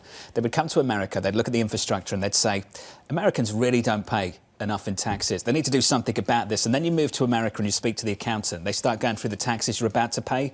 You're paying close to 50% in many cases here in New York City. City tax, state tax, federal tax, some other taxes as well. We need to do something about what is going on or not going on in Washington, D.C., which is why so many people are on board with this effort. Right, because they say there's just way too much spending and we cannot pay our bills. And especially when it comes to entitlement programs, they will be running out. More people are retiring. The money is just not there. So they want to see this happen. What I find interesting, though, is what Ed Mills said. The pushback is going to be challenging from people that were in that room, Republicans, because why? The margin is so slim. Historically, it's the slimmest margin Republicans have had in the House. Let's turn to this story. Trump announcing former Georgia Senator David Perdue as his pick for U.S. ambassador to China. Perdue seen as an olive branch to Beijing thanks to his history of working with the Communist Party in a business capacity. What does this mean for the path forward? So what I think this is showing is what Terry Haynes rightfully called this, a cabinet of rivalries. You have hawks like Representative Waltz, who's going to be his national security advisor, Marco Rubio, who is sanctioned by the Chinese Communist Party. And then you send someone with a business touch, a lighter touch on China, to go actually sit there in Beijing. What we put out in our story is the selection of Perdue worked in Singapore and Hong Kong, helping American firms actually source cheap labor in countries. This is something that Trump is trying to bring that labor home. So I think what this shows is a balancing act when it comes to China and potentially Trump going back to really who he is, which is a deal maker. That's the latest on China. This is the latest on energy. Take a listen to this. Chevron planning to slow production growth next year in the Permian Basin. That's America's biggest oil field, reducing capex by up to 10%. This, of course, might be a hurdle for Trump's promise to unleash U.S. crude production. This is some pushback into next year. But it just shows that Trump can't have it all. Either you have lower energy prices or you have higher energy prices that encourages people to drill. The two work against each other, as does his approach to OPEC. One of them is going to have to give. Can Tesla have it all? Let's turn to the autos. Bank of America raising its price target on Tesla to 400, citing confidence in growth prospects. John Murphy of BofA highlighting a visit to the company's Austin Gigafactory, writing the trip gave us increased confidence that Tesla is well positioned to grow in 2025 and beyond with its core EV business, launch of its robotaxi offering, and longer-term investments in Optimus. We'll get to Optimus a little bit later, John. Let's start on the car. It's good to see you. Great. Well, thanks for having me. What was that experience like?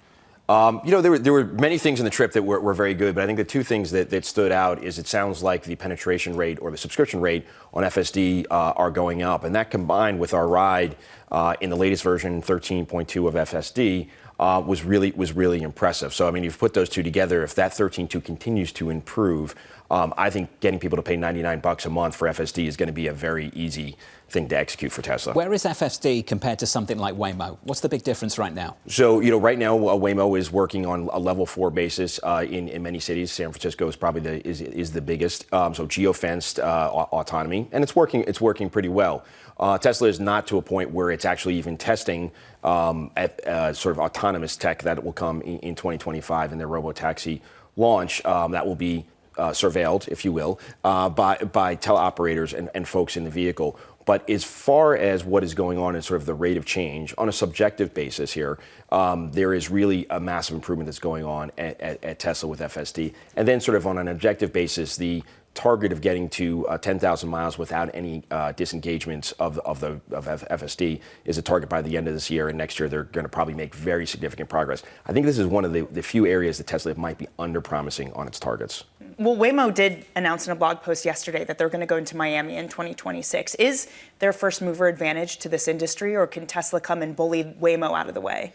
So, I think there's certainly room to play for probably 2 to 3 players in the autonomous robotaxi space. So I think that Waymo is definitely ahead of the curve here versus Tesla. But I think the way that Tesla is approaching this is different than everybody else. Doesn't have sort of a suitcase worth of sensors on the roof of the vehicle. The vehicles look very normal, and I think consumers will appreciate a regular, normal-looking vehicle as opposed to something that's kind of a Frankenstein-looking vehicle as far as getting into it. So I think that ultimately the way that Tesla is approaching this with the cameras that are already in the vehicle is going to really impress a lot of folks, and it might allow them to shoot the gap and take the lead. So we have Tesla taking the lead. You have Waymo far behind. Is there a future for Uber and Lyft in this? Well, I'm not an Uber and Lyft analyst, so I'm not going to comment on them directly. But I think the companies that own the software and the hardware together are going to ultimately probably be the winners, and that would include GM with Cruise. So you said that you think actually in terms of things like robotaxis and the rollout of this is underpriced right now in Tesla. What kind of targets should we be looking at? So I think the launch of the robotaxi fleet next year and seeing these vehicles operate truly on a semi-autonomous basis with the teleoperators and the safety drivers, I think is going to be the next proof point. Understanding the launch of the Cybercab, which will probably be in 2026 itself, will be very, very helpful. But I also think, and this is very interesting to the Doge story on Elon's involvement, is the idea that we may get somebody in government that understands we need to increase the speed of travel. And this technology is opening the door to something that I don't think anybody in the markets really fully understands. And many people, really nobody is talking about at the moment, is the speed of travel needs to go up. And this technology, if it creates vehicles that cannot hit things, should allow for the speed limit to go up and the real economic growth to take hold. So you need somebody in government to sort of bend people's minds with the development of this technology and really create something that we saw from the introduction of the Model T in 1908 to 1927, when the number of miles in the United States went up 125 times. 125 times. We need to focus on this, because otherwise the economy is going to be stuck in a 1 to 4% GDP growth rate. We're going to lose out to the Chinese on scale. This is the technology that the U.S. needs to embrace and change the speed of travel so we can compete with the Chinese auto industry. Otherwise, it's done. Do you think Musk and his proximity to power, what he's doing, he's in Congress, he's probably going to be making a lot of trips to the White House as he is to Mar-a-Lago. Do you think that will be the force the government needs in terms of some of this deregulation and thinking about things like this, the speed? I think it's probably just beginning. Tesla has not even sort of expressed this view of increasing the speed of travel, and they're making it easier, cheaper for folks to get into robo-taxis. But I think this is the kind of things that certain DOT programs at the state level are working on. I think there has been some thought around this, but I think this needs to be sort of the precedent for whoever replaces Buttigieg, whoever who has not even thought about stuff like this. Not to be critical of the past administration, but we really need people to open their minds and really think about this, because otherwise we're not going to make a lot of progress. I mean, the speed of travel on our computers has gone up 7 trillion times in the last 10 years, and our speed of travel on the roads has gone down because of traffic. I mean, it's there's all sorts of social good and economic good that comes out of this, and it's just kind of bizarre that the industry and the government can't actually see this at the moment. What's your vision of the future? What is the destination here? The current travel picture sounds a little something like this. You go to the DMV, buy a license, get a car, or rather get a license, buy a car. Or you travel on public transport, or you hail a cab, yellow cab here in New York City, or you get an Uber. Are they all going to merge? What does that look like in the future? So it's a very good and important question. I think over time you're going to see somewhat sort of a hybrid system still in place, where you have public transportation, you have fleets that are operated by fleet managers and still individual owner operators. The fleet management might expand out a bit, but as you get into suburban and rural areas, you're still going to have the individual owner operator in place, and that may include some of those vehicles dumped into or sort of opting into fleets like managed by Tesla, over time. So I think there'll be a hybrid there. But I think if you get to a point where you can get that speed of travel up significantly, even if it's on interstate highways or if we organize traffic patterns here in the city, so the millionaires and the regular folks are moving faster because everybody's losing in the traffic patterns that we see right now. Everybody could win. That you could really change activity. And the reason I kind of bring up the interstates is because in 1956 we had the Interstate Highway Act, which is the last time we actually had any real improvements on the roads in the United States. This is really important stuff for the U.S. economy and sort of politically or geopolitically. That as you look at this, you start opening up swaths of real estate that are not available to folks right now. Because you can get there farther and faster. I mean, houses that are 100 miles outside of New York City start opening up to people to commute in the morning. And it's exactly what also happened in New York from 1910 to 1920, when the population went from 2.3 million people down to 1.6, and it's never grown since in Manhattan. So, I mean, there's precedent for this stuff happening. John, smart, super smart. Whole conversation on autos, and we didn't get to tariffs. We'll do that another time. Sounds good. John Murphy there of Bank of America. Let's get you an update on stories elsewhere this morning with your Bloomberg brief. Here's Yahara Hacker. Say, Yahara. Hi, John. Rebels in Syria gain control of the city of Hama in a major blow to President Bashar al-Assad. The resistance group has rapidly advanced south in recent weeks and have their sights set on the key city of Homs, which could cut off the country's capital, Damascus, from the Mediterranean if captured. Any potential response from Iran and Russia will be crucial in determining whether the Syrian president can maintain control.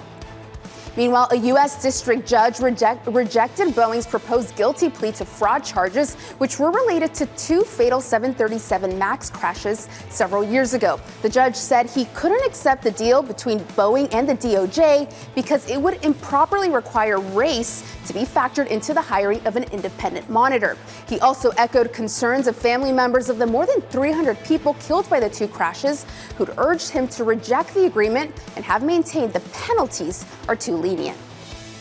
And the world's richest man is now also America's top political donor. Elon Musk gave at least $274 million to political groups this year, with most of his donations going toward helping Donald Trump win the presidential race. But that's a drop in the bucket for Musk, who's worth more than $360 billion, according to the Bloomberg Billionaires Index. That's your Bloomberg Brief. John? Hey, Yahara, thank you. Up next on the program, Payrolls Friday.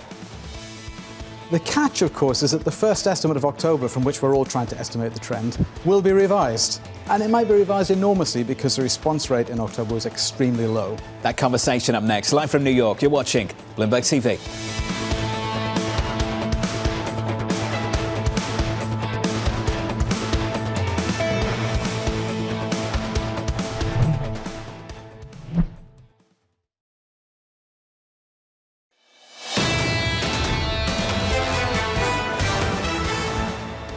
42 minutes away from the jobs report. I think this scene is familiar of what we typically see on the first Friday of any given month. Markets just treading water, unchanged in foreign exchange, unchanged in the bond market, almost dead flat in the equity market. On the S&P, we're down by about 0.1%. Under surveillance this morning, payrolls Friday. The catch, of course, is that the first estimate of October, from which we're all trying to estimate the trend, will be revised. And it might be revised enormously because the response rate in October was extremely low. So everyone is trying to do these very precise estimates based on a number which could just be obliterated on Friday morning. Given the incredible uncertainty that we have right now, any more precise forecasting is just, kind of a waste of everyone's time. But we'll do that anyway. So here's your latest. Less than an hour away from the November jobs report, with economists expecting a rebound from October's near zero print. Torsten Slok of Apollo writing this: the Fed has a very asymmetric view on its dual mandate, putting much more weight on low unemployment than on getting inflation to stay at 2%. Torsten joins us now for more. Torsten, good morning. Good to see you. Evidence of that this summer, wasn't there? That they were putting far more weight on the risk that unemployment was going to get away from them. Absolutely. If you look at the SEP, there is a sub-question that's filled out by the FOMC members where they are asked about what are the risks to your view on inflation, what are your risks to the view on employment. And they have, since this began, consistently said the risk to unemployment is that it will go up in all environments. And that's the worry you can have, namely that if there's too much focus on let's keep unemployment low, that it takes the eyes off the ball of inflation, which is exactly the risk at the moment, where inflation for the last few months in core PCE has started to move up towards 3% again, well above the Fed's 2% target. We've had a morning full of people worried about the underlying pace of growth in the jobs market. Are you pushing back against that? Absolutely. I think the narrative is changing in the opposite direction. The narrative for the last 2.5 years has been very simple. Namely, the Fed began to raise rates in March of 2022, and your textbook would have predicted that when the Fed raises rates, you should see car sales go down. That's not what has happened. You should see home prices fall. That's not what has happened. You should see capex spending slow down. And that's not what has happened either. The economy has been remarkably resilient for a number of different reasons. The AI data center boom. We also have fiscal policy from CHIPS Act, the Inflation Reduction Act, the Infrastructure Act. But because of this resilience, and now we're adding some potential from the new administration to do some tailwinds to both economic growth and maybe also from tariffs, restrictions on immigration, and maybe lower taxes, some lift up in inflation. All that is switching the narrative around from we're having a soft landing to, hey, maybe we are either moving sideways or actually having a risk of inflation beginning to move higher. But the narrative hasn't shifted at the FOMC. What you've heard from Fed speakers still this week is we have room to cut rates. We are still restrictive. Will that evidence that they're maybe not even restrictive enough or they should stay at these current levels, does that evidence come too late? Do they start to cut and kind of create a toxic mix before that comes evident? Well, that's really important, Danny, because the incoming data, GDP in the last quarter, Q3, was 2.8. If I look at the Atlanta Fed GDP now estimate, which is at 3.3, that's telling you, where is this restrictive monetary policy? If monetary policy was restrictive, we would have much lower growth. The long-run growth rate, according to the CBO, is 2%. So if we are 2.8, 3.3, around 3 still, even 2.5 years after the Fed raised rates, maybe this whole idea that monetary policy is restrictive is misguided. And I do think that Jay Powell earlier this week, when he begins to talk about we can now be more cautious, is basically a way of backtracking a little bit from this view that, we got to have rates down very quickly. So maybe next week is the more important week for this market when you get CPI, PPI, import prices, and it's in a Fed blackout period. Are you expecting some massaging of the message from financial media, some stories to start appearing next week? Well, let's see the data we get here today. But if the consensus is right that we get plus 200,000, again, that's just confirming that there is no slowdown. So I go to lunch with some hedge fund friends once a month, and the conversation is now beginning to turn around. Hey, maybe we could actually have the Fed hiking in 2025. So that's not my expectation at this point, but there's a complete almost ignorance to the fact that the data just continue to be good, and 200,000, 220,000 on your Bloomberg screen in consensus is not a bad number at all. So if you're not expecting a hike, though, next year, potentially, could we be done with the cutting cycle? Absolutely. The market has, of course, gone from expecting a lot of cuts earlier this year, 6, 7, 8 cuts, and now the market is only expecting 3 cuts by the end of next year. And I think the swoosh is coming up more to a straight line, meaning that we're probably going in the direction of the market saying, hey, now, well, let's wait and see what policies we're getting on tariffs, on immigration, and also on tax cuts. Do you think the Fed, in their next meeting, when Jay Powell comes out, is going to have to start talking about some of these fiscal policies that are going to be coming down the pipeline, given the fact that we've already seen the president-elect talk about them in public and have phone calls and meetings with world leaders about things like tariffs. Well, and that's why fiscal policy next year becomes very, very important. The Penn Wharton budget model just published a paper this week which was saying very clearly that it is possible to get a turnaround in the fiscal situation and to get back on a sustainable track. But it does require that we grow the economy, we grow the tax base, and it does require a number of political decisions that therefore will be very important in terms of trying to get some more fiscal clarity about what's coming. But it's clear, to your point, Anne-Marie, that we will need to see in markets more evidence and more clarity about what exactly is coming and how much is coming on tariffs, on restrictions on immigration, and also on lower taxes. Because it happens to be the case that if you lower taxes, pushes up inflation. If you put tariffs up, pushes up inflation. And if you restrict immigration, also pushes up inflation. So that's why where break-evens are trading is really a very big surprise to me, because all these policies do point to the risk that there might be more tailwinds coming, not only to growth, but also to inflation. What do you think neutral is? I think that it's definitely not at 3% nominal where the Fed is thinking it is at the moment, because otherwise the data should be a lot weaker.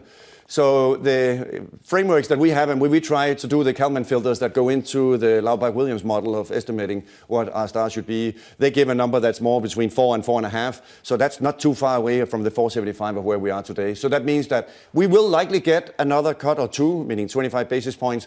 But I do think that the most important thing really is to watch the incoming data. And the incoming data still, in particular, core PCE in the last few months, still suggest that the economy, if anything, is at least moving sideways and maybe even beginning to reaccelerate. So where does this come from? When Governor Waller, someone we all respect, says things like there is still some distance to go in reducing the policy rate to neutral, what's he looking at? See, I don't understand that either, because I think that the idea is that in the basement of the Fed that there is a very important and very sophisticated econometric framework, which I totally appreciate. We should be putting weight on our models. But it is just in contrast to what you're seeing in the incoming data. So that's why I think it is the inertia of the groupthink on the FOMC that it just takes time for the committee to come around to changing their view. And that's why Fed speakers more recently have been switching away from saying, oh, it's a soft landing, we need to cut rates more, to saying, hey, we can proceed. Musalem was also saying, hey, we can proceed more slowly. And of course, Jay Powell also saying we can proceed more cautiously. I think all those things tells the market that we should still be positioned for rates higher for longer, which means, of course, in fixed income, cutting coupons, getting nice yields continues to be a good strategy. Jim Bianco of Bianco Research agrees with you. He joins us a little bit later in the next hour. Still a no-lander. Inflation looks like it bottomed this summer. He says this about the Fed: they shouldn't cut anymore. Jim Bianco just around the corner. Torsten, enjoyed this. It's good to see you. Thank you, sir. Torsten Slok of Apollo. Coming up next in the third hour of Bloomberg Surveillance, we'll catch up with Nadia Lovell of UBS, Jim Bianco of Bianco Research. We'll speak to Mohamed El-Erian of Queen's College, Cambridge, and Jeff Rosenberg of BlackRock. All of that and more. The jobs report, 34 minutes away. The third hour of Bloomberg Surveillance, up next.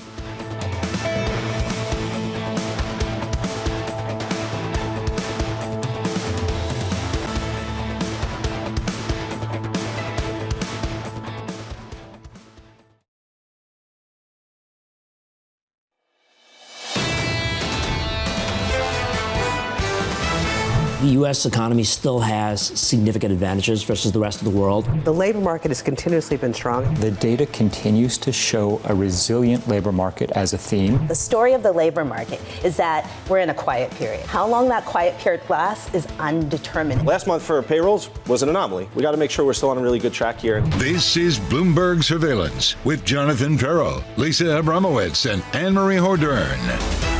So this is it, 30 minutes away from the jobs report in the United States of America, anticipated ahead of the Federal Reserve decision on December 18th. It's this, then on to CPI next week, then on December 18th, the big one. Pause, skip, or go another 25 basis points and cut interest rates. Going into that, your scores look like this. Equity futures on the S&P 500 negative by not even 0.1%, almost totally unchanged on the Nasdaq 100. Your estimate shaping up as follows: 220 is the median, the high is around 280, the low is around 150. Danny, a line you mentioned a little bit earlier, echoed by Citi this morning, 2 months of jobs data in one day. It is, and that's why this is so important, because we're not just going to get for the prior month, we're also going to get revisions for October.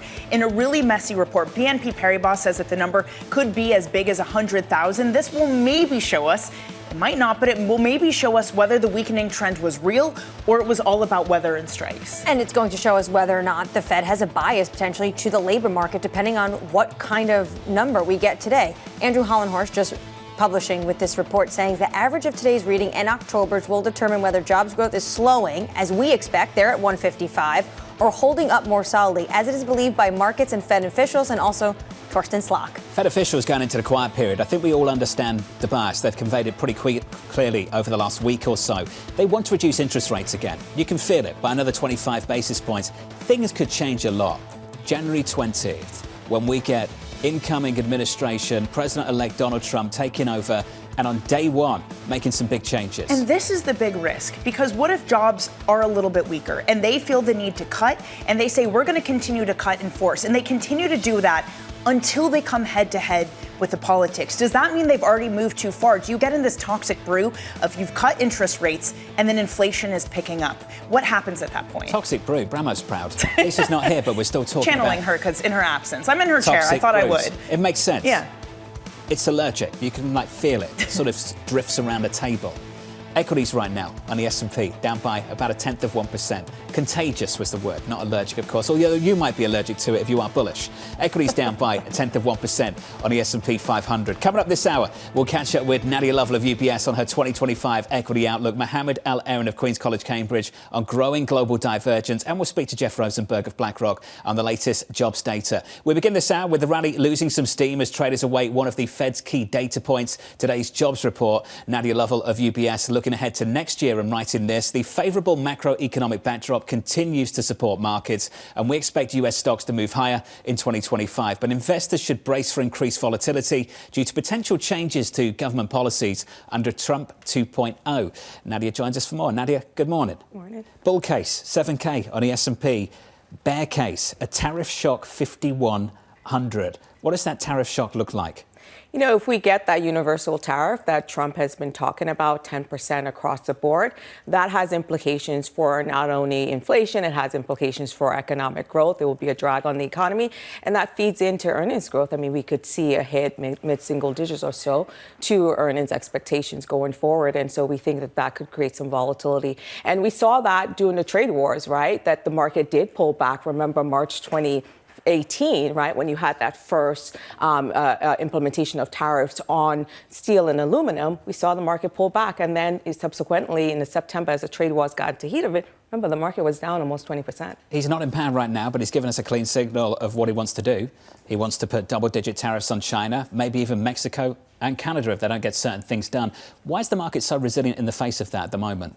I think it's trying to figure out, you know, we are in an era of where we probably will see policy by social media or through social, and it's sometimes going to be difficult to determine the signal from the noise and how much of this is negotiated and posturing. I would say in terms of Mexico and Canada, we're already seeing a reaction when he put on social media 25% tariffs if they don't do something to control borders and also the traffic of drugs into the U.S. And so already those two countries have stepped up and had conversations with President-elect. And so we think that that's going to be more of a stance of escalate to de-escalate. But with China, it's probably more escalate to decouple. And so that's something that we have to be mindful of, that we will see increased tariffs on China, and that has implications for certain segments of the markets that are more exposed to China. You know, you have to think about even parts of tech that has exposure to China. One of the so-called good stuff that we're likely to get, that was supposed to start this whole cyclical rally. You saw it after Trump got elected, but since then it's stalled out. It's been the Mag 7 that's led the S&P. It hasn't been cyclical stocks, save for the financials. Small caps are also lower over the past week. Has the Trump trade run out of steam? Is that what we're seeing? I think part of the Trump trade also got caught up in the strong results we saw coming out of earnings. So I would say some of it was also fundamental. So it's not surprising to see small cap lose some steam because that wasn't really driven by fundamentals. Reality is the earnings growth is not coming through on small cap, and the 2016 playbook is being pulled out. And now you have to think about the implication of tariffs even on small cap. When you look at tech, the news that we have been getting has been incrementally positive. Look at the off-cycle earnings reports we've had this past week. Also, the tone coming out of the UBS tech conference this week has been quite positive. I mean, not to have a view on any sort of single stock, but you look at Salesforce this past week, strong top line revenues, and they have also talked about implementation of AI and seeing some traction within agents, the agent strategy. NVIDIA, no surprise at the UBS tech conference, continue to say exceptional demand for Blackwell. And so we think that the tailwinds for AI is still there. And that's why you've seen the likes of the Max 7 continue to outperform. I was going to say, you've had some pretty prominent perma bears throw in the towel without saying they're throwing it in the towel on their sort of bearishness, specifically on tech. The idea being, and David Rosenberg said this, that what's getting priced in now is in decades far away. And that's why you can have these very lofty valuations. Do you buy that just how we value companies has changed? I do think that, there are some companies that are being valued on a potential pickup in productivity, but I wouldn't put tech in that category because you are seeing that earnings growth. I mean, look at how much earnings growth you're seeing from tech. Next year, you're probably going to see over 20% earnings growth from tech versus what we're expecting for the broader market of, 8 to 9%. And yes, tech is trading at a premium valuation at about a 30% premium to the market, but it's growing at double times. And so I think it's justified. And you are seeing not only the top line, you're seeing margins and you're seeing earnings growth come through, particularly in tech. Some other areas of the markets are there. Could there be some potential frothiness where valuation needs to come down and those companies have a valuation reset? Potentially, but I don't think that tech is in that category. How vulnerable, though, is the tech industry, though, to something like your tariff shock you were just talking about? I mean, 80% of these semiconductors are made in one place, in Taiwan.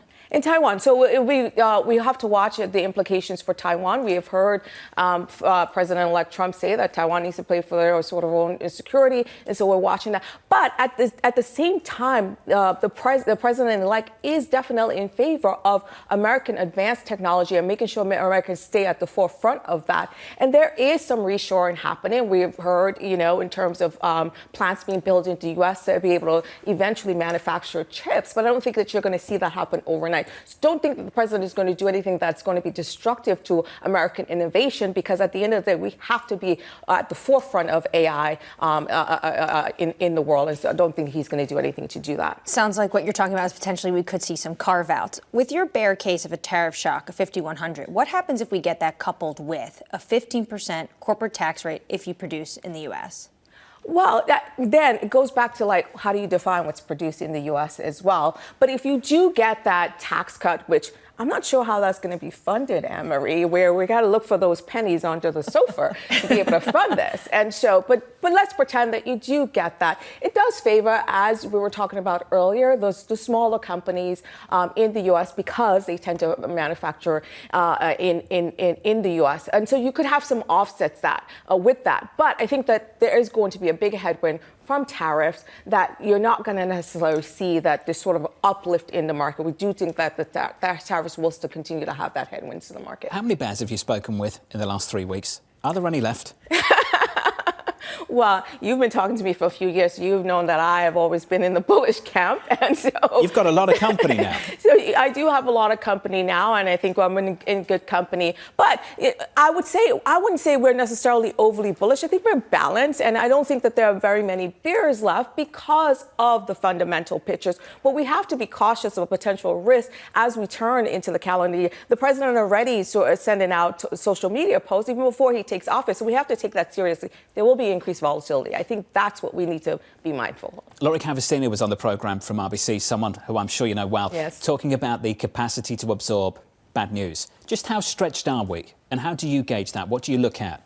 When you look at valuation, yes, it's at the upper echelon, to 22 times forward PE. Doesn't leave much room for error here, right? So that's why I do think that if you do get, a slew of news around tariffs, if you do get these broad-based tariffs implementation, then that is going to add some volatility to the market, and you could see the market trade down. But we also have, corporate earnings season around the same time that the president takes office. And so if we do see, incremental, more positive news on the corporate fundamental side, that could help offset. But absolutely, valuations are on the upper end. I gave the bull case and a bear case. What's the base case for you and the team? So our base case is 6,600, and I know you're going to say a lot of people around that, but I would like to point out, Jonathan, that we initiated that in mid-October, right? So I'm, again, glad to see that others are joining us in the 6,600, but that is our base case driven by 8 to 9% earnings growth. We've known each other a while. You're preempting me now. Nadia Lovell of UBS. It's good to see you.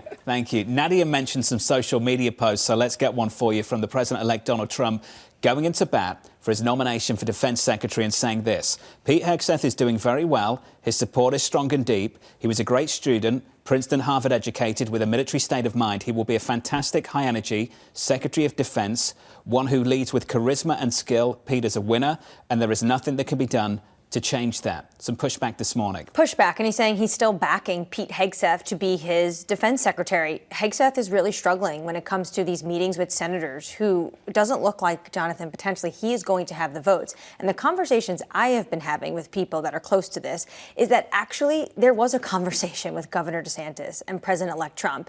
And if Pete Hegseth can't make it through, Governor DeSantis is ready to step in. Watch this space. Let's get you an update on stories elsewhere this morning. Here's your Bloomberg Brief with Yahara Hackers. Hey, Yahara. Hi, John.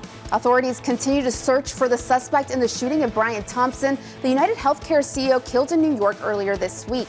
Bullet casings found at the scene were inscribed with the words delay and depose. Police say the gunman arrived in Manhattan on November 29th at Port Authority and used a fake New Jersey ID to book a hostel. Thompson's wife told NBC he had received some past threats potentially related to insurance denials. Meanwhile, the European Union and the South America Mercosur bloc have agreed to a long-sought trade deal. This is despite objections from France, which has vowed to obstruct its ratification. The sides agreeing in principle to a deal that would create a market of 780 consumers while eliminating tariffs on goods like cars and industrial products. France and Poland are the most opposed over concerns over impacts on the agricultural sector. And China implemented new export rules to ban the sale of certain goods to the U.S. for companies not just inside the country, but outside as well. The measure attempts to replicate the reach of U.S. and European sanctions against Chinese products by restricting items that are either Chinese-made or contain Chinese components. Any company or individual that violates the provisions will be, quote, held accountable, according to law. That's your Bloomberg Brief. John? Yahara, thank you. Up next on the programme, we'll get you some morning calls. Plus, we'll catch up with Jim Bianco of Bianco Research as we count you down to the November payrolls report. That report drops in 16 minutes' time.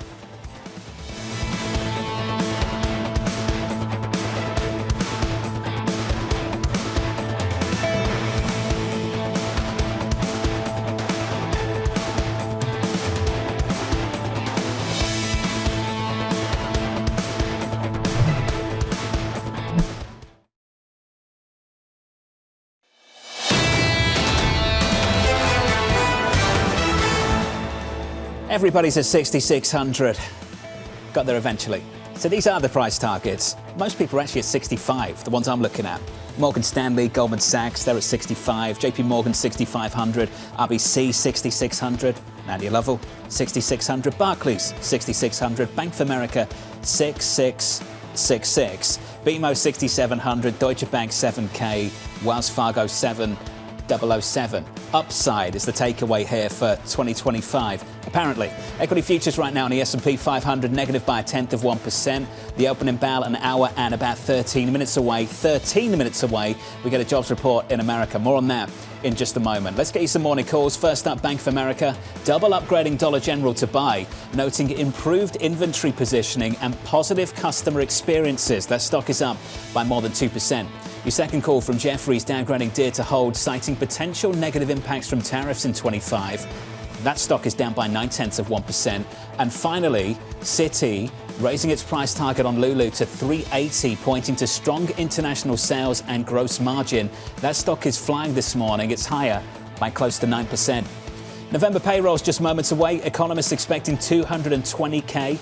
And for unemployment to hold steady at 4.1%. Joining us now, Jim Bianco of Bianco Research. Jim, welcome to the program, sir. What are you looking for in about 12 minutes' time? Probably looking at the October report as much as the November. I'd like to joke that this is the, monthly payrolls report because we had 47% response rate for October. on the second pass, that usually rises to about 95%. We could actually get more respondents for the October payroll report in this revision than we got in the initial release. And that number could go up a lot because a lot of those businesses were closed because of the hurricanes, and they've reopened and they've re-reported that they've actually got employees. So not only does November matter, but October matters just as much. And if we get 220,000, say around the payroll, around the estimate, and we get a big upward revision, that's going to put the Fed in a tight spot because we're only at 68% that they're going to cut rates in the December meeting, and a strong number could push it to 50-50. Jim, you're a no-lander. You say inflation looks like it bottomed this summer. You think they shouldn't be cutting in December, regardless of what these numbers look like over the next week or so. How big is the gap between you and them at the moment? Oh, I think it depends, because if you look at the dot chart, they're all over the place right now, the Fed. The one thing that Chairman Powell likes to, say is that there's some kind of unanimity or unanimous consensus view. The dot chart says there isn't. There's still, members that think that they need to cut 2 more times this year, and we got 1 meeting left. And there's members that think that they don't need to cut. And if you look at like the long-term dot, they can't agree on where the neutral rate is. It's anywhere between 2.5% and almost 4%. So I think, I'm in the no landing camp. I'm in the camp that the economy is doing fine. I'm in the camp that says, Jay Powell, look at the rise of long-term yields. It is a signal to you that these cuts that we have done is unnecessary. The market is just more worried about that you're creating too much stimulus and potentially an inflation problem. But we'll see. We'll see what winds up happening in 10 minutes and next week with CPI and which way they go. If we do get a strong number, Jim, is this bond market mispriced then? I know you said yields have been moving higher, but they've actually been moving lower in the past month. We are near the lows of the recent months of this 10-year yield. Is something mispriced with all of the more optimistic estimates out there for what the jobs figure is going to look like today? No, I think, the bond market moves on more than just a payroll report. It also moves on what's happening in Europe and the weakness there. We've seen some strength in the dollar, potentially a mini flight to quality as the French government collapses and in what's happening in South Korea, maybe pushing people into the U.S. Treasury market because it is the reserve currency. But to your original question, I got to say it. Look, if we get a strong number and those probabilities go to 50-50, the Fed has made a terrible mistake because they're in their quiet period. And now we're going to be back to where we were in September. We're going to be watching the Wall Street Journal reporter, Nick Timiraos, who's the effective Federal Reserve Chairman during the quiet period, and whether or not he gets that call from unknown that says Blue Horseshoe likes 25 or not and reports it in the paper. And that's how global financial markets are going to be working for the next 10 days on a strong number. It's not what the Fed wanted, but they've created this monster. Jim, talk to me about how problematic that is for communication of the Federal Reserve. Is that a problem? That the named reporter that you name, and it's certainly not his fault, and many journalists envy him of the position he has. But how problematic is that? It's hugely problematic because you're right. It is not his fault. The Fed kind of created a system that put him into that position because now he's got to be careful of the opinions he has. If he writes an opinion piece that this is my opinion, it could be mistaken for that, unknown phone call. And that people will think that this is a policy prescription, and he could be creating policy when that was not his intention all along. So yeah, they've created a huge problem with this. It'd be, if we get a weak number and the probabilities go to 95%, then it's not a problem. But this could be the second time in like 4 months that this is going to happen to the Fed. Well, Jim, we all remembered before the Fed moved 50 basis points worth of a cut with that Nick Timiraos story, we couldn't figure out whether that was from Fed officials or whether that was his opinion. How much of that, though, leads to a volatile bond market? We've seen that play out time and time again, where the messaging has been strange at times, has been through media, and you get that volatility. What does that mean for 2025 when we're set to get even more volatility because of the different prescriptions we're going to get from fiscal policy? Oh, I agree. I mean, we're going to get from fiscal policy, we're going to be, everybody's going to get a Truth Social account. And we're also going to be watching the, Nick Timiraos during the quiet periods. And any one of these stories can swing markets one way or the other. And then, like I said, we haven't even thrown in the idea that maybe inflation is ticking up, maybe Europe is weakening, maybe Germany is going into recession. All of this is going to play into a volatile cocktail for the U.S. bond market. And you mentioned also, I should say, that everybody's at 6,600 for their forecasts. I understand those forecasts, but the fly in the ointment of those forecasts could be is everybody agrees that, no, the economy's strong. The Fed doesn't need to cut rates. The offset to all those forecasts are going to be you're going to have to go to 6,600 in the S&P with rapidly rising long-term yields, because that's going to be the natural response to the bond market is yields will go up in response to potentially more inflation and in response to stronger growth. And that could be a drag on a lot of those forecasts. Jim, I know you're making the point that the data is good. And to John's point yesterday, and I brought up politics, he said the data is good and that potentially is going to help the Fed. But how political will it look if they do not cut in December and they cut twice, or once before an election and once during an election week? Oh, I think they've already baked their cake with it. That's why that 50 basis point move in September was such a mistake.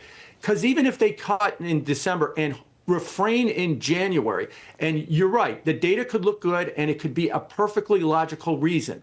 But then somebody with a True Social account is going to say, you cut rates before the election, and then when I won, you stopped. And that's going to be a difficult thing for them to have to communicate through. But they set this up with that 50 basis point move, 7 weeks before the election. So they made it look political. And if they stop, they make it look political. And if they keep going because they're afraid of the politics of it, they may exacerbate a policy mistake. I'm sorry, they made this bed for themselves. Now they got to lie in it. Jim, that post was incomplete. The next line reads, and that's why I nominate Kevin Warsh to be the next chairman of the Federal Reserve. Jim, how early are you expecting that change to happen, even if he just makes the nomination and we have to wait for the term to finish? I know that President-elect Trump is very close with Kevin Warsh. He didn't get Treasury. He didn't get NEC, National Economic Council. I think he's got a plan for him. It's not that, Kevin, I'm sorry, there's nowhere in your position here. And I think that's Federal Reserve Chairman. And if you saw what Scott Bessent, the Treasury Secretary designate, said, that we might have a shadow Fed chairman and nominate him probably this spring or summer. And then everything that the Fed does, you'll have Kevin Warsh on your panel, on your studio during Fed meetings to basically second guess whatever Chairman Powell says at every press conference and at every Federal Reserve meeting. And so this could become another source of, volatility for the market. Well, there's what the chairman says, and then there's what the next chairman thinks. And so we could wind up seeing something along those lines, too. This could be messy, Jim. Appreciate it, sir. Jim Bianco of Bianco Research on the Federal Reserve and the jobs number, which drops in 4 minutes' time. It is just around the corner. Payrolls, 220K is the estimate. We'll break it down with Mohamed, El-Erian of Queen's College, Cambridge, Tom Porcelli of PGIM, and Jeff Rosenberg of BlackRock. As Danny said all morning, 2 months of jobs data in just 1 day, and it all drops in a few minutes' time.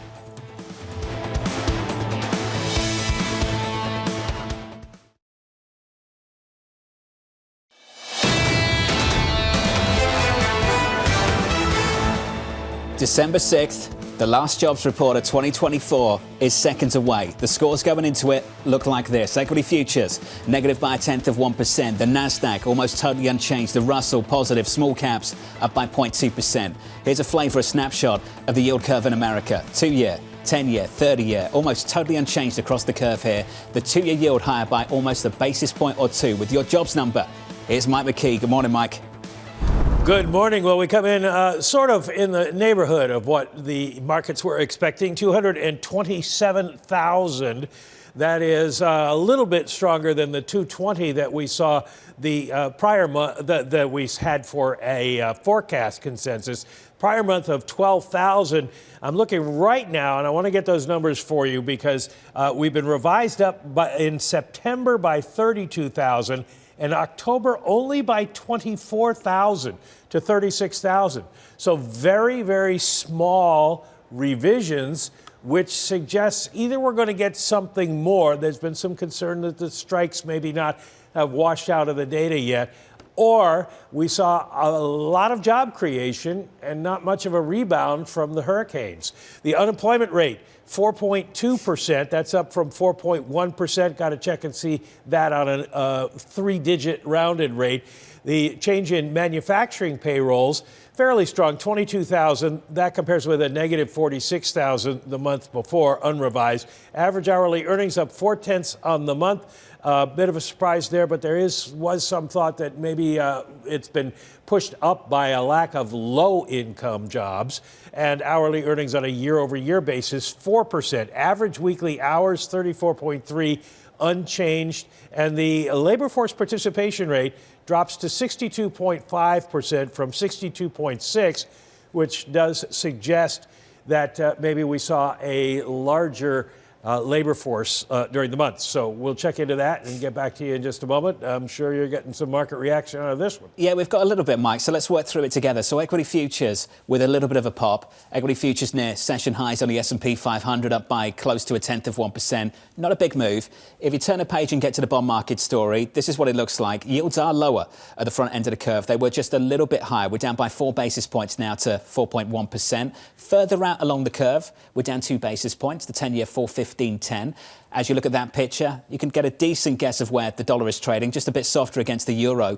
Euro dollar back through 106 briefly, so we'll see if this sticks. But Danny, going through the numbers at first look, it's a small upside surprise, but not the major snapback, not the big upside revisions that some people were expecting to the previous few months. And instead you have an employment rate that does increase. The unemployment rate goes to 4.2%, even though you had a decline in the labor force participation rate that Mike just talked about. So overall, you get status quo from the messaging that we've heard from Fed officials, a labor market that is strong, not too hot. So again, the focus goes to next week. It goes to CPI. This doesn't do anything to shake the Fed off of their course to cut in December. Mike McKee, I want to come back to you and just ask you about the unemployment rate. Have you seen anything that suggests what's behind that move back up to 4.2%?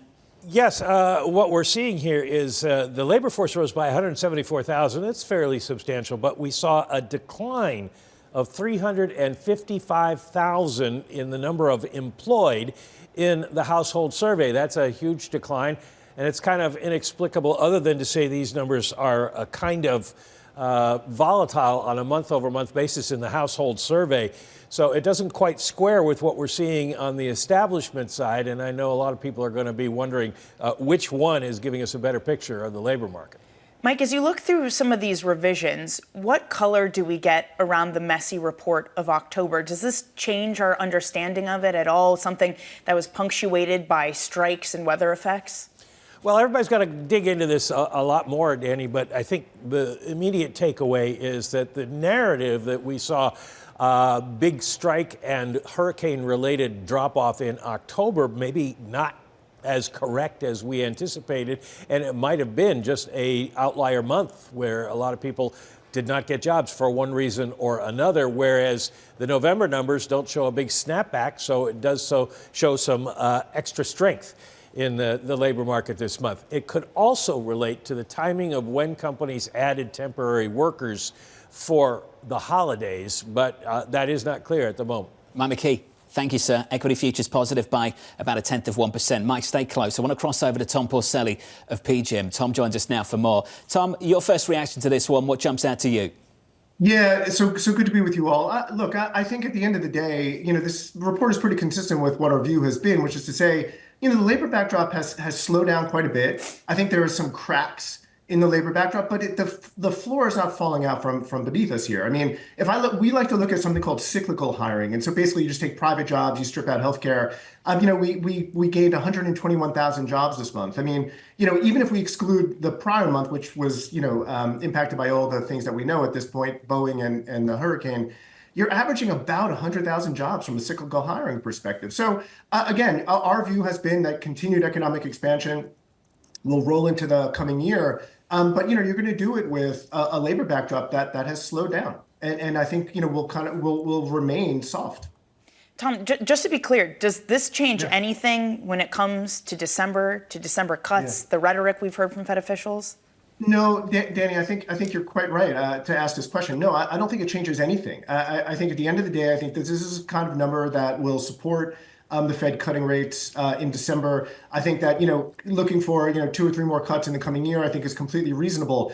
But again, I think it's interesting, right? Because people were really looking for, or hopeful that this report will really bounce back in a more notable way than what we've seen, and it didn't. And I think that really drives home that when you look at all this other labor market data, all this other labor data have really slowed down quite a bit. I mean, if you're waiting for the payroll report to crack, it's too late. I mean, this is one of the most lagging of economic indicators.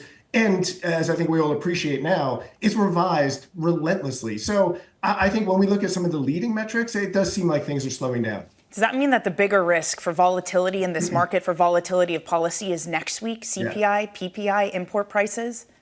Yeah, Danny, and that's, again, one of the sort of the unfortunate realities, right? I mean, when you think about the things that really drive monetary policy decisions, a lot of them are lagging indicators, like the payroll report, like CPI. So I think you're right. I think that we're probably going to be swung around by some of this data because while this report at 227 is pretty reasonable, I mean, you can't discount that next month you're going to have a low one handle. I mean, that's how the data have been rolling. And then, of course, you then build in the revisions. It's like you're not just looking at the current month anymore. You have to look at what the prior month did from a revisions perspective. So, yeah, I do. I think that things actually wind up being pretty volatile in that regard. If you weren't just joining us, welcome to the programme. You just missed out on the jobs number, 227, a small upside surprise. The median estimate was 220. Unemployment came in at 4.2%. That is the wrong kind of upside surprise. We were looking for 4.1%. Wages coming in just a little bit hotter than expected, in line with the previous month at 0.4%. Joining us now, Mohamed El-Erian of Queen's College, Cambridge. Mohamed, you've had about 7-8 minutes to chew over these numbers. What stands out to you, sir? Thank you, John. As Jim Bianco pointed out, the challenge for the market and for policy would have been a consistently strong report. This is a somewhat strong report, but not consistently strong. So it is strong on the earnings side. It is strong on the labor participation coming down side, less supply, and it is also strong on a small beat on employment. But the fact that the unemployment rate went up means that the Fed will be comfortable cutting by 25 basis points, means that the market will increase the probability of this happening. So on the policy front, this did not complicate what would have been a messy situation for the reasons that Jim pointed out. On the economy side, John, just a confirmation that the labor market remains solid and that U.S. exceptionalism is set to continue. Mohamed, it makes the decision easy to cut 25, maybe. Still got to wait for CPI next Wednesday. I wonder, though, if it's still just as hard to signal anything for 2025 in the news conference. What is that exercise going to look like in 2 weeks' time? So it would be hard for this Fed because this Fed is so reactive, is so data dependent, that it will simply tell us that it will remain data dependent. And I suspect that while the range is going to compress a little bit, you're still going to have quite a wide range in terms of the terminal rate. The Fed always has two options. The option it took in 2021 and got completely wrong, which is to look forward, and now it shied away from that and went to the option of being excessively data dependent. And I suspect they'll stay excessively data dependent. So we're not going to get any strong signals other than we will remain data dependent. Tom, can I get your opinion on this? What it looks like in December, what the summary of economic projections looks like, what they can project forward, if at all? Yeah, look, I think Mohamed is quite right. I think, prudence, I think, is demanded right now. Powell's he's in a slightly tricky spot. And I think he's laid the groundwork for that, right? Like you think about his speech at the deal book the other day. I think what he laid out there to me, I think made a lot of sort of practical sense. They're just going to continue to wait and see how the data unfold from here. They're not going to pre-commit. I mean, he's already laid the groundwork for, sort of a skip after the December meeting. I mean, he's been pretty clear on that, not just at the deal book meeting, but during the last presser too. So I think, when I think about the sort of the SEP at large, I mean, look, I don't know that they have to make any wholesale changes here. I mean, the economy is more or less evolving in a similar fashion to what they have there for 2025. So again, I think it would be in their best interest to not really make any wholesale changes. This is a nipping and tucking outcome, I think. Well, when it comes to the data, and we're still waiting on CPI next week, Mohamed, last time you were on for the jobs report, you said inflation is not dead. What kind of number could we see that could potentially change the Fed's thinking at this upcoming meeting? And you heard from the chair saying that inflation has been more stubborn than he and the Fed expected. Look, we're going to see inflation stuck in the 2.5% to 3% range for the Fed's preferred measure, the core measure. And the Fed is going to have to make a decision. My gut feeling is that it will run with this number there, promising us 2% down the road. And I suspect we'll see 75 basis points of cuts still, but they're going to be spread out. Like you just heard, it's going to be cut, pause, or skip, and then cut, and then we're going to have a huge conversation.